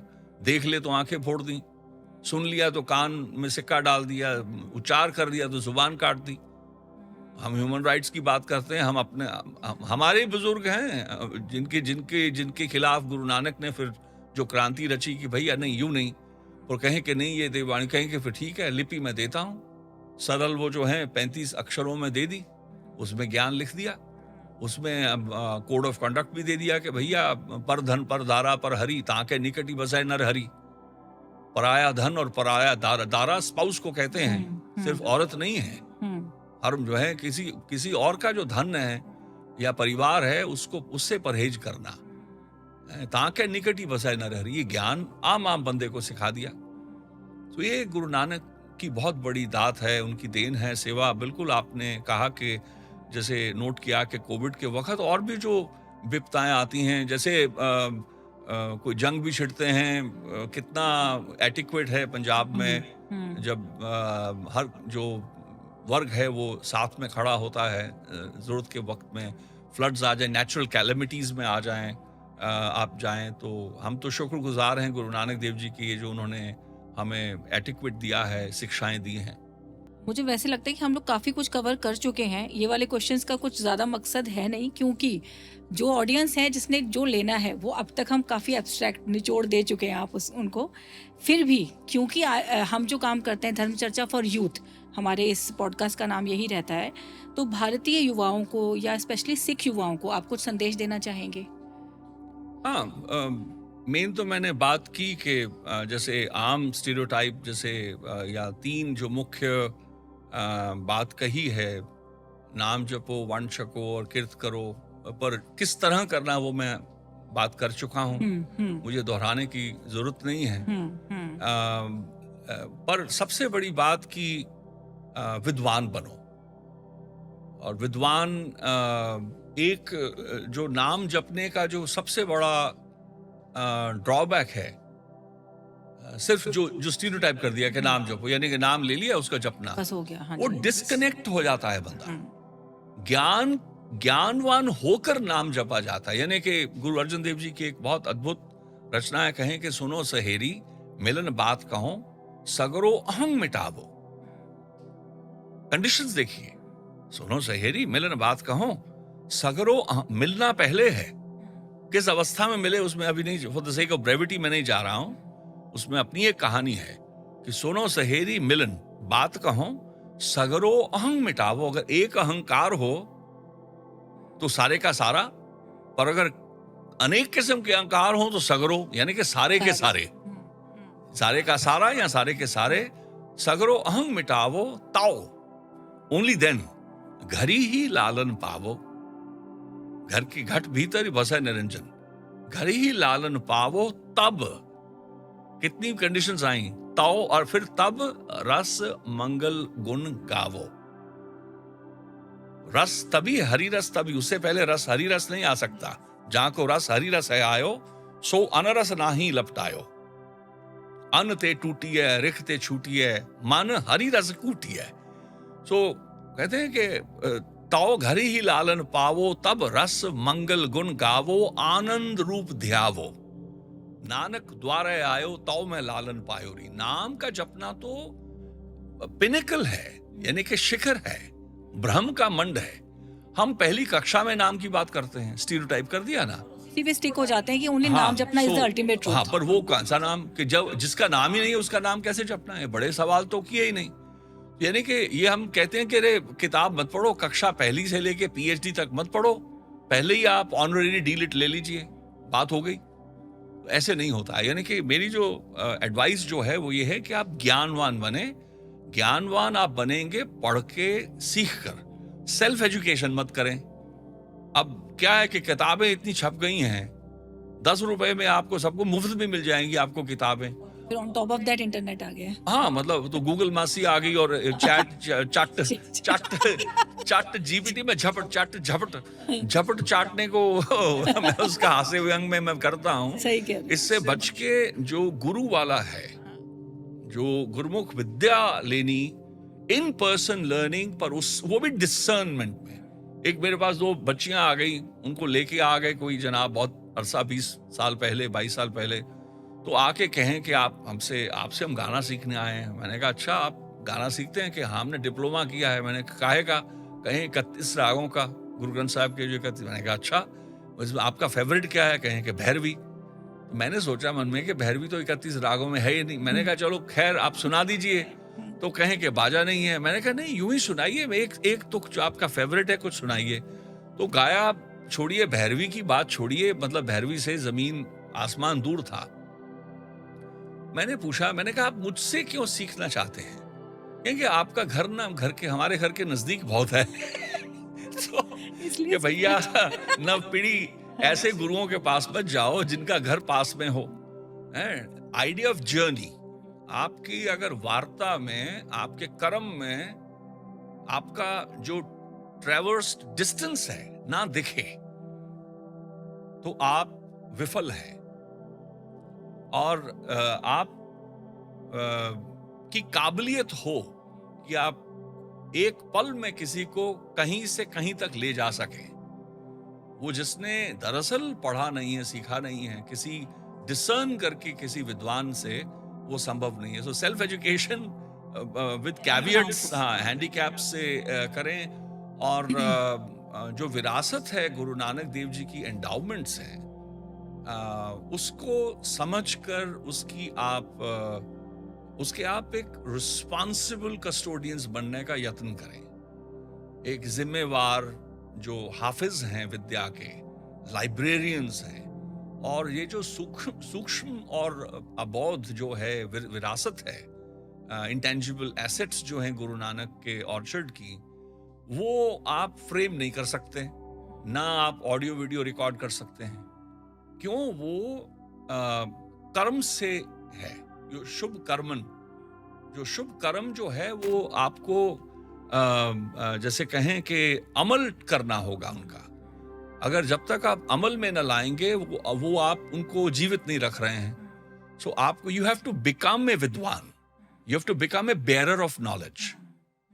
आपको गाना सीखना पड़ेगा। गाना कीर्तन जो है पारंपरिक, वो एक ऑप्शनल एक आइटम नहीं है, वो मैंडेटरी एक ज्ञान है, पर आज हम लेते नहीं हैं। और 9 से 5 का जीवन जीने के लिए हम कितनी पढ़ाई पढ़ते हैं, पर 5:01 से और सुबह के 8:59 तक कैसे जिया जाता है, हमें आजकल वो ज्ञान खत्म हो गया है। हमें मालूम नहीं कि माँ से बात भी कैसे करनी है, बाप होता क्या है, बाप से बात क्या करनी है, अपने भाई बहन से क्या बरतना। और फिर नौकरी लग गई तो झपट से लड़का ढूंढो, 3 नस्लें देख लो, 3 पीढ़ियां देख लो कि ठीक ठाक है, मतलब मामला ठीक है, झट से कहें चेपी लगा दो। ओ बेचारा ना लड़की देखे लड़के को, लड़का देखे लड़की को। यार ये माँ से और बहन से, भाई से ये स्पर्श करना क्या, अंतरा क्या है, डील कैसे करना है? अपने अहंकार से बंदा मुक्त नहीं होता, हारा होता है अपने अहंकार से, और दूसरे के अहंकार के पल्ले पड़ जाता है। जो कलेश हम देखते हैं घरों में, शादियां कम होती हैं, वो सेपरेशंस ज़्यादा हो रही हैं। कई देशों में तो मरने की जो रेट है, मेरे जो ससुराल इटली में है, उनकी डेथ रेट ज़्यादा है बर्थ रेट से। वो डाइंग सिविलाइजेशंस हैं। अब किसी को मालूम ही नहीं कि कॉन्सेप्ट क्या होता है जीवन का, जुड़ना क्या होता है। सो ज्ञान जो है वो अपने लिए अपना संभाला है। दसवंत जो है वो काल का भी होता है, यानी कि 2.5-3 घंटे रोज के वो अपने आप पे लगाने मैं इनकरेज करूंगा, और उसमें आप विद्वान बने, आज जो हैं कल आप उसके ऊपर प्लस हों। ये वार्ता है, बाकी तो क्या कहूँ मैं। पर मिले थे और हमारी कुछ चर्चा हुई थी, तब आपने मुझे बताया था कि आप लिखते हैं, there is a river flowing from within to without. तो आपने कुछ लिखे 6,000 पेज लिख चुके थे 2-3 साल पहले हमारी बात हुई थी। फिर पता चला कि आपने कहा कि वो पेजेस अब 10,000 हो गए हैं। तो मैं चाहती हूँ कि आप दर्शकों को बताएं कि उन पेजेस में आपने क्या लिखा है। तो मैं पहले पायलट रहा हूँ। मेरी एयरफोर्स के लिए मेरी सिलेक्शन हो चुकी थी 1989 नवंबर में। जनवरी मेरा 147वां फ्लाइंग पायलट्स कोर्स था। पर क्योंकि मैं पुराने परिवार से आता हूँ, आपने जैसे जिक्र भी किया, भाई साधारण जी का वंश है और मैं संप्रदामुखी हूँ। इवेंचुअली जब मैंने शुरू किया तब तो नहीं होता, पर 2004 में मुझे पगड़ी जो है वो भाई साधारण जी की, मेरे दादाजी की पगड़ी मुझे बख्शी गई। तो तब से मैं संप्रदामुखी हूँ 2004 से। लेकिन 1990 में मैंने अपना फ्लाइंग करियर फिर त्याग दिया था। मैं उसे कहें दुनियावी तौर पे संन्यास मैंने लिया, पर विद ए पर्पस था जो अपने बड़ों से मैं सुन रहा था बारंबार कि पहले धर्म ऊपर था, सियासत नीचे थी, अब सियासत ऊपर हो गई, धर्म नीचे हो गया। डिस्करेज करते थे वो कि इस विषय में मत जाएं, अब खत्म हो गया वो। विद्याएं जो हैं वो खत्म हो गई, गाना खत्म हो गया, अर्थबोध खत्म हो गया, वगैरह वगैरह। तो मैं थोड़ा जैसे कहते हैं ग्रामेरियन था, व्याकरण से था, और नीति का मुझे मेरी जो ट्रेनिंग बचपन से दी गई उस तरफ थी। तो उसमें ख्याल आया कि इसका हल क्या किया जाए। तो लिहाजा मैंने 1990 से फिर जो है बाकायदा recovery side renounce my career, पर 1988 से मैंने कुछ क्रियाएं जो हैं वो रिकवर करनी शुरू कर दी थी। और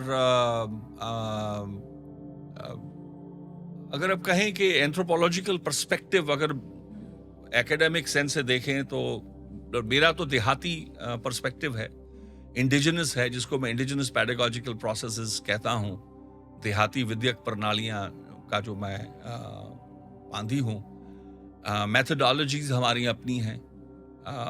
ज्ञान को हम चुगते हैं, जैसे पुराने उसको फिर संवारते हैं, उसको बचाते हैं, उसको जीते हैं। हमारी अपनी इंट्रिंसिक, अपनी इनेट जो है स्वयंभंग जो है, अपनी हमारे सिविलाइजेशनल जो एटिक्वेट हैं, उसमें उससे वो भरकम है, उससे वो अलंकृत है। तो हम कोई मैथडोलॉजी बाहर से नहीं ढूंढते हैं। तो वो बुजुर्गों को ढूंढना मैंने शुरू किया कि उनके पास जो याद थी, कि जैसे ताउस साज है वो बजता था, अब नहीं बज रहा है। उसके कारण है क्यों नहीं बज रहा है। जब साज मरता है तो उसको बनाने की जो अक्ल है, जो क्राफ्ट है, वो भी मरता है। बनाता है औजारों के साथ। उस साज के डेडिकेटेड जो औजार हैं वो भी मर जाते हैं, उनको बनाने वाले भी मर जाते हैं, उनको इस्तेमाल करने का ज्ञान मर जाता है। यानी कि एक इंस्ट्रूमेंट मरता है, एक सभ्यता का बहुत बड़ा अंग मर जाता है। सो हम जो पुनर्सृजन जो करते हैं, हम इतने बाहोश बना दिए जाते हैं कि हर कड़ी और लड़ी को वापस पुनर्सृजित किया जाता है कि साज तो एक मुख है जो दिख रहा है, मास्क है, और उसके पीछे एक पूरी सभ्यक ज्ञात छुपी होती है, या उसका अंजाम होता है वो। सो रिकवरीज में मैं लगा। 27 बुजुर्गों को मैंने ढूंढा जिनके पास कोई ना कोई याद थी। और भी मैंने बुजुर्गों के बारे जाना, पर मेरे पास कई बार किराया नहीं होता था कि मैं जा सकता किस काल में। तो क्योंकि मुझे पागल कहा जाता था, करे कि क्या फ्लाइंग छोड़ के तू ये क्या बनेगा, कल को रागी बनेगा, ग्रंथी बनेगा, कि तू SGPC ज्वाइन करेगा, मतलब व्हाट आर यू डूइंग। अरे रिवाइवल कर रहा हूँ। क्या रिवाइवल, किसी को मतलब 90 who knew about them. UNESCO को भी नहीं मालूम था, बाद में इंटेंजिबल हेरिटेज वगैरह पे लगे। हम लोग तो पुराने बड़े विद्वानों की गोद में पले हुए हम विद्याओं को बटोरने लग गए। जो मेरी जो राइटिंग्स हैं वो फिर 2006-07 से शुरू होती हैं। कि जो लिखा नहीं जा सकता उसको कैसे लिखा जाए। सो अपॉन एनालिसिस जितनी जितनी सामग्री मैंने रिकवर की, मेथोडोलॉजीज, अगर संगीत है उसकी इंटरप्रिटेटिव आइडियाज क्या हैं, एक बंदिश का जो उस विस्तार है वो कैसे किया जाता था, जो आज तक लिखा नहीं गया, एक एक बंदिश के 60 70 80 जो वेरिएशंस हैं उनको लिखा, लिखने के लिए मेथोडोलॉजी क्या होती है। सो व्याकरण इस लेवल पे चला गया। अगर हम पखावज की बात करें, मैं तकरीबन 2800 पन्ना मृदंग की विद्या का लिख चुका हूँ। इतना बड़ा संग्रह एटलीस्ट ज्ञात वतन की हिस्ट्री में नहीं है ऐसा। तो उसमें वो भी सिर्फ उसमें 1700 सवा 1700 पन्ने तो हैं विद्या के, लेकिन तकरीबन 900 पन्ने पेडागॉजी के भी हैं साथ में। मृदंग विद्या की पेडागॉजी क्या है, उसका व्याकरण क्या है, तो मात्रिक ताल वगैरह वगैरह, मैं डिटेल में ना जाऊं, पर ये जो संग्रह है उसमें रागों का और तालों का जो ज्ञान है, कंपोजिशंस जो भी नोटेट नहीं हुई थी उनकी रिकवरीज वो मैं लिख रहा हूँ। और तकरीबन और आखिरी जो मैंने अब शुरू की है वो साजों के ऊपर है। पहला छाला मैंने औजार उठा लिए हैं, कल रात को लगा छाले पड़ गए हैं फिर से। तो सातवां जो है वो साजों के जो मैंने रिवाइव किए हैं इंस्ट्रूमेंट्स, आखिरी बुजुर्ग जो मैंने ढूंढ लिए थे 1992 और 93 की सर्दियों में, ज्ञानी हरभजन सिंह मिस्त्री, उनसे मैंने फिर बाकायदा सीखा। 95 में पहला ताउस बनाया, और दिलरुबा जो पुरानी थी वो मेथड पूरा एक्चुअली सीखा जिन्होंने बनाए थे वो साज। ये नहीं कि म्यूजियम पे जाके तस्वीर खींच ली, किसी ने बनाया और तस्वीर उसकी नकल बना दी, नहीं। वो मेथोडोलॉजी क्या थी वो रिकवर करने का, मतलब इतनी मेटिकुलस हम बारीकी में जाकर उसको जौहरियों की तरह काम करते हैं, इंट्रिकेट वीव करते हैं। तो ये जो मैंने संग्रह जो लिखा है वो रोज लिखते जा रहा हूँ मैं। तो अब वो बिल्कुल आपने कहा कि जब हम मिले थे पिछले सेमिनार में, एक जो मीटिंग थिंक टैंक बैठा था उसमें हम उस वक्त मैं 6000 पन्ने टॉप गया था, अब मैं 10 साढ़े 10,000 छलक गए हैं। इनको पब्लिश करवा रहे हैं? जी हाँ, मैं पब्लिकेशन के दौर में हैं। उसमें जैसे कहें कि छपना मुश्किल हो गया था। थॉमसन प्रेस वाले जो विद्वान जो प्रिंटर और बाइंडर हैं उनसे मेरी वार्ता रही, तो वो भार 20 किलो का हो रहा था। तो उसके मैंने भाग किए हैं। 1148 पन्ने का पहला जो भाग है, और अभी मैंने 25 दिसंबर को गुरु तेग बहादुर साहब का जो 350वां जो शहादत का जो दिवस था, और साल चल रहा है, पूरा साल कमेमोरेशन चलेगी, उसको डेडिकेटेड मैंने 25 दिसंबर को मैंने गुरु तेग बहादुर साहब की जो स्मृति पोथी है, यानी कि उनकी जो वाणी है, सारों को राग निबद्ध किया है। उनके 59 पदे हैं, दुपदे तिपदे वगैरह, और उनमें से सिर्फ 9 जो हैं ओरिजिनल बचे थे, उनको भी रिस्टोर किया है। और जो 7 ओरिजिनल बचे थे, और 52 जो हैं वो मैंने नए कंपोज किए हैं, ध्रुपद जो हैं कंपोज किए हैं। और उनके जो 52 जो श्लोक हैं और 5 दोहरे हैं, 57 टोटल जो हैं, उनको भी मैंने राग बैरागनी में मैंने निबद्ध किया है। तो मुझे तकरीबन 30 महीने का प्रोजेक्ट था। और मृदंग की जो पोथी मैं लाया हूँ वो गुरु तेग बहादुर साहब के 400वें प्रकाश पर्व के ऊपर को समर्पित थी। गुरु तेग बहादुर साहब आप मृदंग बजाते थे, तो मेरे वो प्रेडेसेसर हैं जिस विद्या का मैं संप्रदामुखी हूँ, मृदंग की विद्या का। हमारे वतन में इससे पुराना जो है 550 साल गुरु नानक देव जी के काल से जो मृदंग की जो विद्या जुड़ी है, और वो जाती है पुराने हमारे पंजाब के वतन की जो पुरानी प्रथा है। तो इट्स अ कन्वर्जेंस ऑफ ज्ञान ना, उसकी वर्तों, जैसे पानी तो पानी है, लेक में से है, दरिया में से है, गंगा से लें, ब्यास से लें, सारे गोदावरी से लें, ये बड़े दरिया गिने गए हैं, ब्रह्मपुत्र से लें। पर हम अगर कोई वैष्णव रसोई है, साखत या शैव या तांत्रिक रसोई है, कोई सिख या नक्शबंदी चिश्तिया कोई रसोई है, अपने अपने पकवान हैं, पर तत्व तो हम वहीं से लाते हैं। तो एडेप्टेशंस है रागों की, तालों की, जो है हर एक संप्रदाय ने, हर एक ज्ञान मार्ग ने अपने अपने तरीके से उनको ढाला, पर ये दात तो इस तरह है। तो वो बेसिकली मैं पहला जो लिख के, और स्मृति पोथी जो है छठा पुस्तक था जो मैंने 25 दिसंबर को उसका 450 450 नहीं 500 पन्ने हैं वो, 500 सवा 500 पन्ने, और मृदंग पोथी जो है वो तकरीबन 27-2800 पन्ने जो हैं गुरु तेग बहादुर साहब को डेडिकेटेड है, उनके प्रकाश पर्व 350 में उसके ऊपर। हाँ जी, बेसिकली म्यूजिकल इंस्ट्रूमेंट्स, राग, और इनके साथ साथ जो सिख फिलॉसफी स्टैंड करती है जिन पिलर्स के साथ, वो सब फिलॉसफी का इशारा मैं देता गया हूं, लेकिन वो एक 8वीं पुस्तक है। जैसे एक्सिजेटिकल अटेंडेंस, जिसे हम अर्थबोध जैसे कहते हैं, जैसे मैं दादृष्टांत की बात की, धुंधुकारा का मैंने आज अर्थ किया, किताबों में वो नहीं मिलता है। जैसे दा दृष्टांत अक्षर आपको नहीं मिलेगा, 2 संस्कृत के अक्षरों से दा और दृष्टांत को जोड़ के संधि करके बनाया है, इतना रेयर है। और ये जो मैं अक्सर कहता हूँ कि आई रिप्रेजेंट द अनकॉलोनाइज्ड इंडिया, तो मैं कॉलोनाइज्ड वतन का रिप्रेजेंटेटिव नहीं हूँ। ये जो ज्ञान हमें मिला, वो जो अनकॉलोनाइज्ड जो फैमिलीज थी उनके पास था संगीत, अर्थबोध भी उनके पास था, क्योंकि वो सीना बसीना जो ज्ञान जो इन्वेजन्स के और इन्वेडर्स अपने अनुकूल जो ढालते हैं, रॉ मटेरियल जैसे ह्यूमन रिसोर्सेज को ढालते हैं कि भैया क्लर्क बन जाए, नौकर उनको चाहिए, तो वो एक मेथोडोलॉजी बनाते हैं, उसको साक्षरता कह दिया जाता है।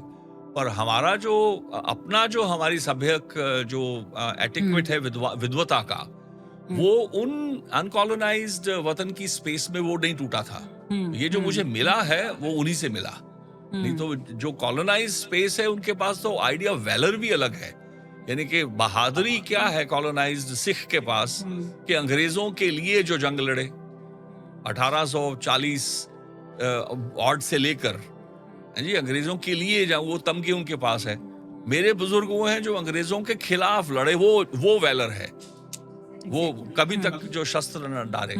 तो वो एक्सिजेटिकल अटेंडेंस जो है वो अभी मैं, परमेश्वर कृपा करें तो मैं वो कम से कम मैं चाह रहा हूं कि मेरी जो ख्याल में है कि 40-50 पदे जो हैं वाणी के, उनका मैं अर्थ कर दूं, साझा करता जाऊं, ताकि वो उसे कुंजी में दे जाऊंगा एक्सिजेटिकल अटेंडेंस की, जैसे मुझे मास्टर की जैसे होती है। आप वो मास्टर की आत्मा आगे कोई शास्त्र है उसको आप अनुवाद कर सकते हैं, वो नहीं खोएगी तो कहीं ना कहीं लोग उसको वापस फ्यूचर में ट्रैक बैक कर सकते हैं। एग्जैक्टली, जैसे गुरु प्रसाद है। अब आप पूछें किसी को कि भैया आप सिख हो, ये गुरु प्रसाद क्या होता है, कहें जी गुरु की कृपा है। कहें कि भैया गुरु की कृपा है तो गुरु नानक की वाणी है, तो वो गुरु नानक क्या आप कहते हैं कि गुरु नानक की कृपा है, तो कहें कि गुरु नानक की वाणी, वो क्या कह रहे हैं कि मेरी कृपा है? वो तो कह रहे हैं हाँ नहीं ये तो ठीक नहीं हो सकता। कहें कि नहीं फिर परमेश्वर कृपा है। तो मैंने कहा गुरु और परमेश्वर में क्या है ये अंतरा, मतलब ये वहां पे जैसे कहें कि हरि आराधना जाना रे, हरि हरि गुरु गुरु करता रहे, हरि हरि हरि प्रसाद क्यों नहीं है वहां? राम सिमर रहे तेरे घर में, राम आप पे आप पे शब्द जगे, मेरा राम राम राम राय, और राम प्रसाद भी हो सकता था। जहाँ का मीत साजन है समिया, समिया का अप्रभम शाम, जैसे श्याम प्रसाद क्यों नहीं है, रमैया प्रसाद क्यों नहीं है, तो ये गुरु प्रसाद क्यों है? तो कहें कि हाँ ये तो सोचा नहीं। फिर वो कोई 2-4 शस्त्र संस्कृत पढ़ लिया, कोई ब्रज पढ़ लिया, वो कहें कह रहे नहीं मैं बताता हूँ। कहें क्या? कहें गौ मैंने हनेरा है, रौ मैंने रोशनी है, जो रोशन कर दे। मैंने कहा भैया ये तो गुरु नानक की डॉक्ट्रिन के खिलाफ है। कहें क्यों? मैंने कहा ट्रांसैक्शनल आइडिया है, यानी कि आप कह रहे हैं कि दुख भंजन में तेरा नाम जी, दुख का नाश करने वाला। और मैंने कहा सुख भंजन भी तो उसका नाम है। दुख दिया किसने था भैया? उसी परमात्मा ने दिया था। कि गुरु नानक की मत में तो वो है कि चाहे तू मैं अडोल रहूं हो जाऊं, कि जब हम सरणी प्रभु की आई, राख प्रभु पावे मार। मेरा काम है सरणी में आ जाना, चाहे तू मुझे रखे या मारे तेरा काम है। मेरा कोई झंझट, मेरी अर्जोई ना होगी कि यार मुझे रख ले यार मुझे जरा आज थोड़ा कि आज जरा सोने की 2 ईंटें मिल जाएं, तो ये नहीं है। तो वो 8वीं पुस्तक जो है वो कुछ ज्ञान जो अर्थबोध मुझे मिला है, दृष्टांत जैसे मैंने आपको बता दिया, आपके श्रोताओं को, दर्शकों को, कि गुरु प्रसाद का ये अर्थ नहीं है। क्या है वो मैंने नहीं बताया अभी, पर ये भार उतार दिया कि ये जितने अर्थ हैं इनमें शायद गुरु नानक की डॉक्ट्रिन नहीं है, क्योंकि वो ट्रांजैक्शन ऐसी नहीं करते हैं गुरु नानक कि बिन बिल्कुल। बोले सबकी जांडा के सागा कीचे अरदास। वो अरदास का बहुत बड़ा महत्व है, पर जब आप ब्रह्म तत्व में चल जाते हैं तो वो अवस्था आ जाती है कि वो तो बगैर बोले जानता है। तो जब वो ऐसा प्रभु है तो आप किसके आगे अरदास कर रहे हैं? जब आप हुक्म में रहना, उसकी रजा में रहना आपको सिखा दिया, तो आप में जुर्रत कैसे हुई कि अरे मुझे दुख क्यों दे रहा है, मेरे दुख का नाश कर दे। तो ब्रह्म तत्व तो ये भी है। अब ठीक है, जब आप पहली कक्षा में हैं आप कहेंगे कि अरे यार मेरे कांटा लग गया यार पट्टी लगा दे, वो भी ठीक है। वो भी ठीक है, बिल्कुल। Levels of intellect you can say. हाँ जी। तो अब हम लास्ट सेगमेंट में आ चुके हैं। Last question, 3 unique teachings from Sikh philosophy which you want to share with the world. देखिए, मैं 1 2 3 गणना में क्या बात करूं। मैंने जो 3 आमतौर पर स्टीरियोटाइप है वो मैंने उसका विश्लेषण कर ही दिया है। कुछ नुक्ते हैं, जैसे 5 ककार हैं, आगे भी मैंने जाहिर किए थे।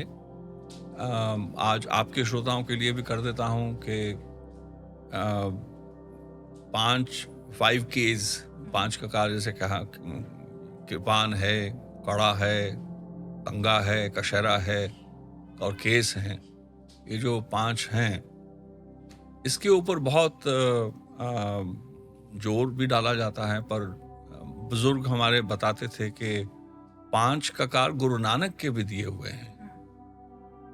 गुरु गोविंद ने जो 5 दिए, गुरु गोविंद सिंह जी ने, वो अलग हैं, पर ये 5 जो गुरु नानक के हैं, इनके बगैर तो आप चाहे बाद के 5 हों या 50 हों, जितने मर्जी आप अलंकार ग्रहण कर लें, उसका कोई अर्थ नहीं है। वो मेरी जो जैसे कहें मेरी जो एंडाउमेंट है, जो मैं ज्ञान साझा कर रहा हूँ, वो पहले 5 गुरु नानक के ककारों के बारे में है। कि पहला कका है कीर्तन। कीर्तन जो है, कीर्ति का करना, और कीर्ति अपने आप में जो इष्ट है, वो जो निरंकार पारब्रह्म है, उसका गायन है। और ये सिर्फ तारीफ नहीं कि अरे प्रभु जी आप बहुत कमाल के हैं। इसमें मन से वार्ता है। भज रामो मन राम, हे मन, भज रामो मन राम, जिस रूप न रेख वडाम।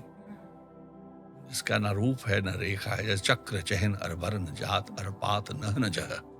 गुरु गोविंद सिंह जी, चक्र चहन अरबरन जात अरपात नहन जह, रूप रंग अर रेख भेख को कह न सकत कह।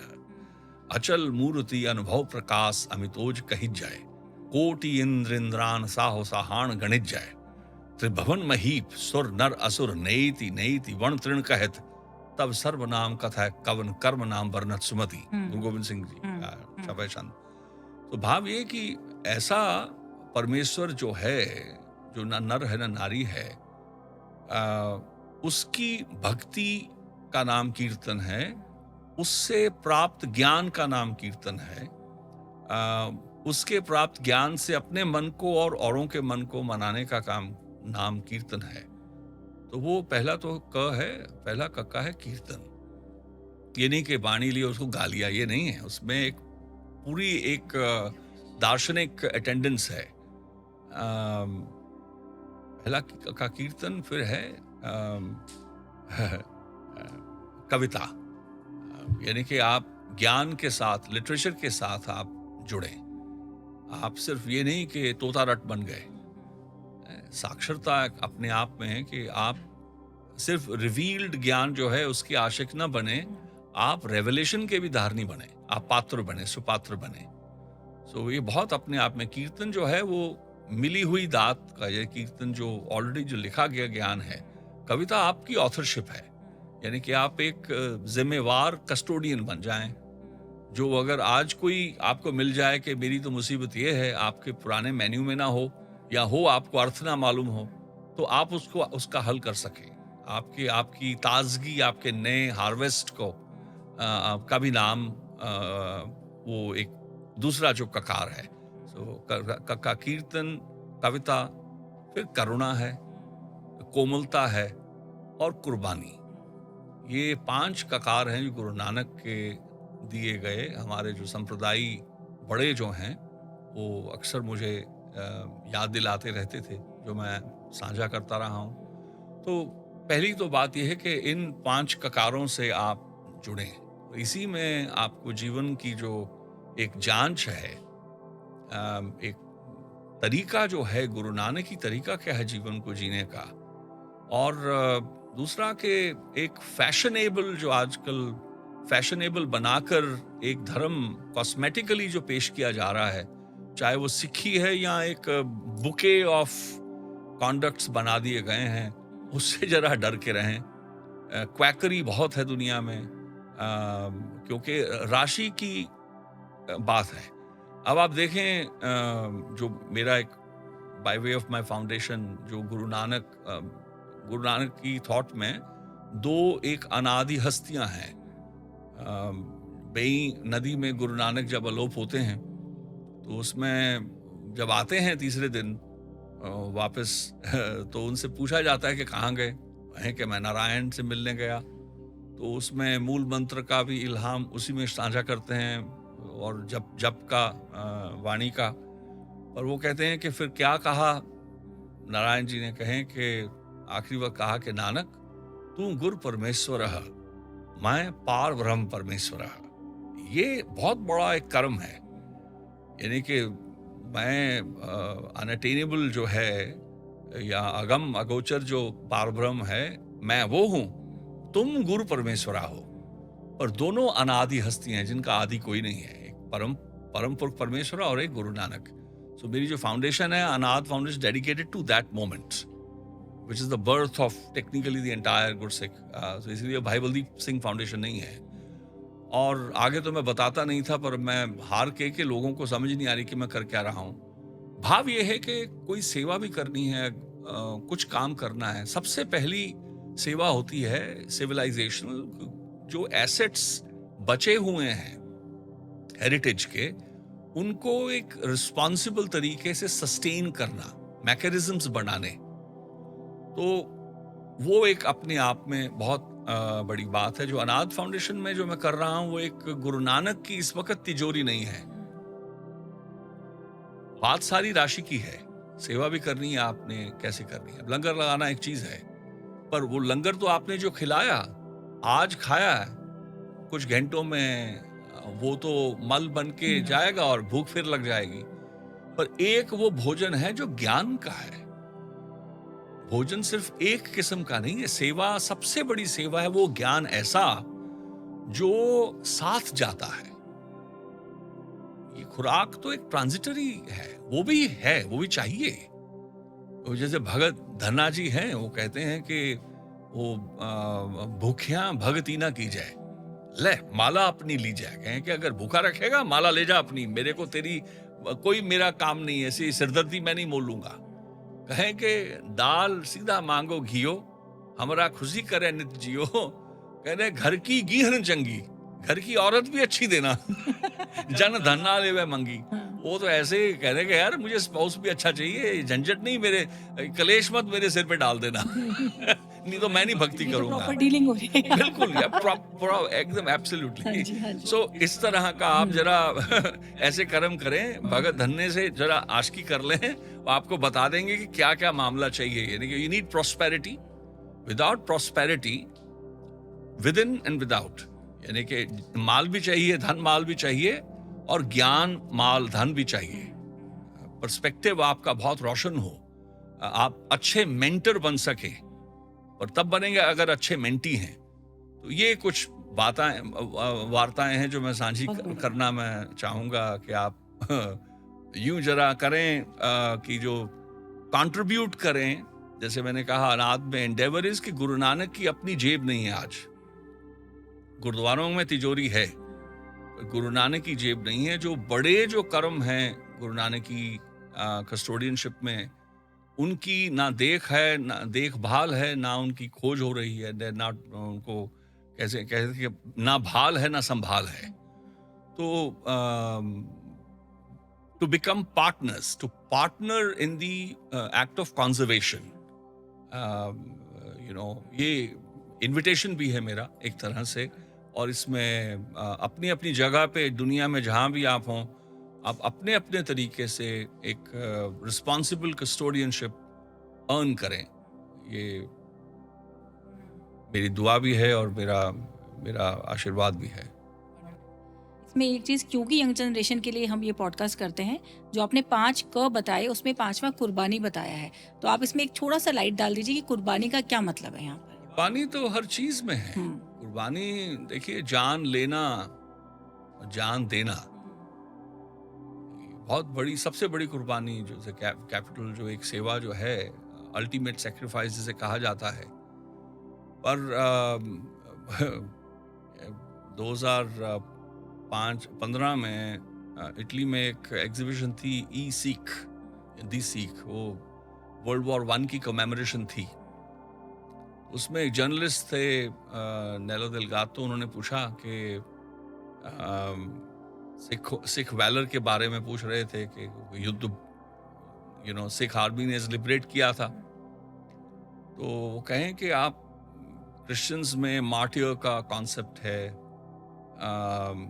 इस्लाम में जिहाद का है, क्रूसेड का है, जिहाद का, शहादत का है, वगैरह हर धर्म कर्म में है। आपके पास क्या कॉन्सेप्ट है शहादत का, शहीद का, मार्टियर का? तो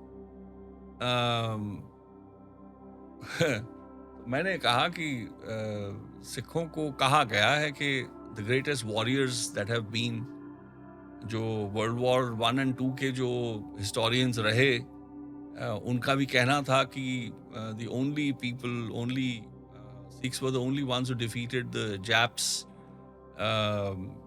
and the Afghans in an actual land battle. तो इतिहास में किसी और ने नहीं किया था। तो ये वैलर तो उनका गिना गया, माना गया है, चलो ठीक है। लेकिन ये फर्क क्या है कि बाकी जो हैं, शहादत को सबसे बड़ा माना गया है कि उसका अंजाम क्या है कि आपको जन्नत मिलेगी, हेवन मिलेगा, और हेवन में आपको सबसे अव्वल स्थान मिलेगा। अनेक परियां होंगी, शराब के दरिया वगैरह वगैरह, मतलब वो एक लोगों ने अपने अपने ट्रस्ट के हिसाब से, मतलब अपने अपने ऑर्डर्स में, रिलीजियस सोशल ऑर्डर्स में उन्होंने अपनी अपनी, उनकी इंटरप्रिटेशन है कि वो जन्नत का जो सबसे अव्वल जो स्थान है वो कैसा होता है। वो मैंने कहा, हम जो गुरसिख धारा के लोग हैं, हमारा थोड़ा सिंपल सा रिलेशनशिप है कि अब तो मैंने कहा साइंस भी मानती है गुरु नानक की डॉक्ट्रिन को कि हम तो कबीर साहब के बिगाड़े हैं कि सुर्ग वास ना बाछिए, डरिए न नरक निवास, होना है सो होई है, मन है ना की जय आस। कि हम तो ना हमें कहा गया कि सुर्ग की वासना रखो, ना डरो नरक में रहने से, जो होगा होगा होगा यार, उसमें क्या सिरदर्दी, हम ऐसे बिगाड़े हुए हैं। तो लिहाजा जो जन्नत हम जानते हैं वो यही धरती है, तहां बैकुंठ जह कीर्तन तेरा। जो बैकुंठ है वही है जहां उसका ध्यान है, उसकी याद है। यहीं पे जो हमने इश्क जाना अपनी जननी से, अपने जने से, संग जनों से, सो वो जो इश्क है और इल्हाम से, ज्ञान से, वो यही हमें संभव है। गुर सेवा ते भक्ति कमाई, तब एह मानस देही पाई। इस देही को सिमरह देव, सो देही भज हरि की सेव। भजो गोविंद भूल मति जाहो, मानस जन्म का ही लाहो।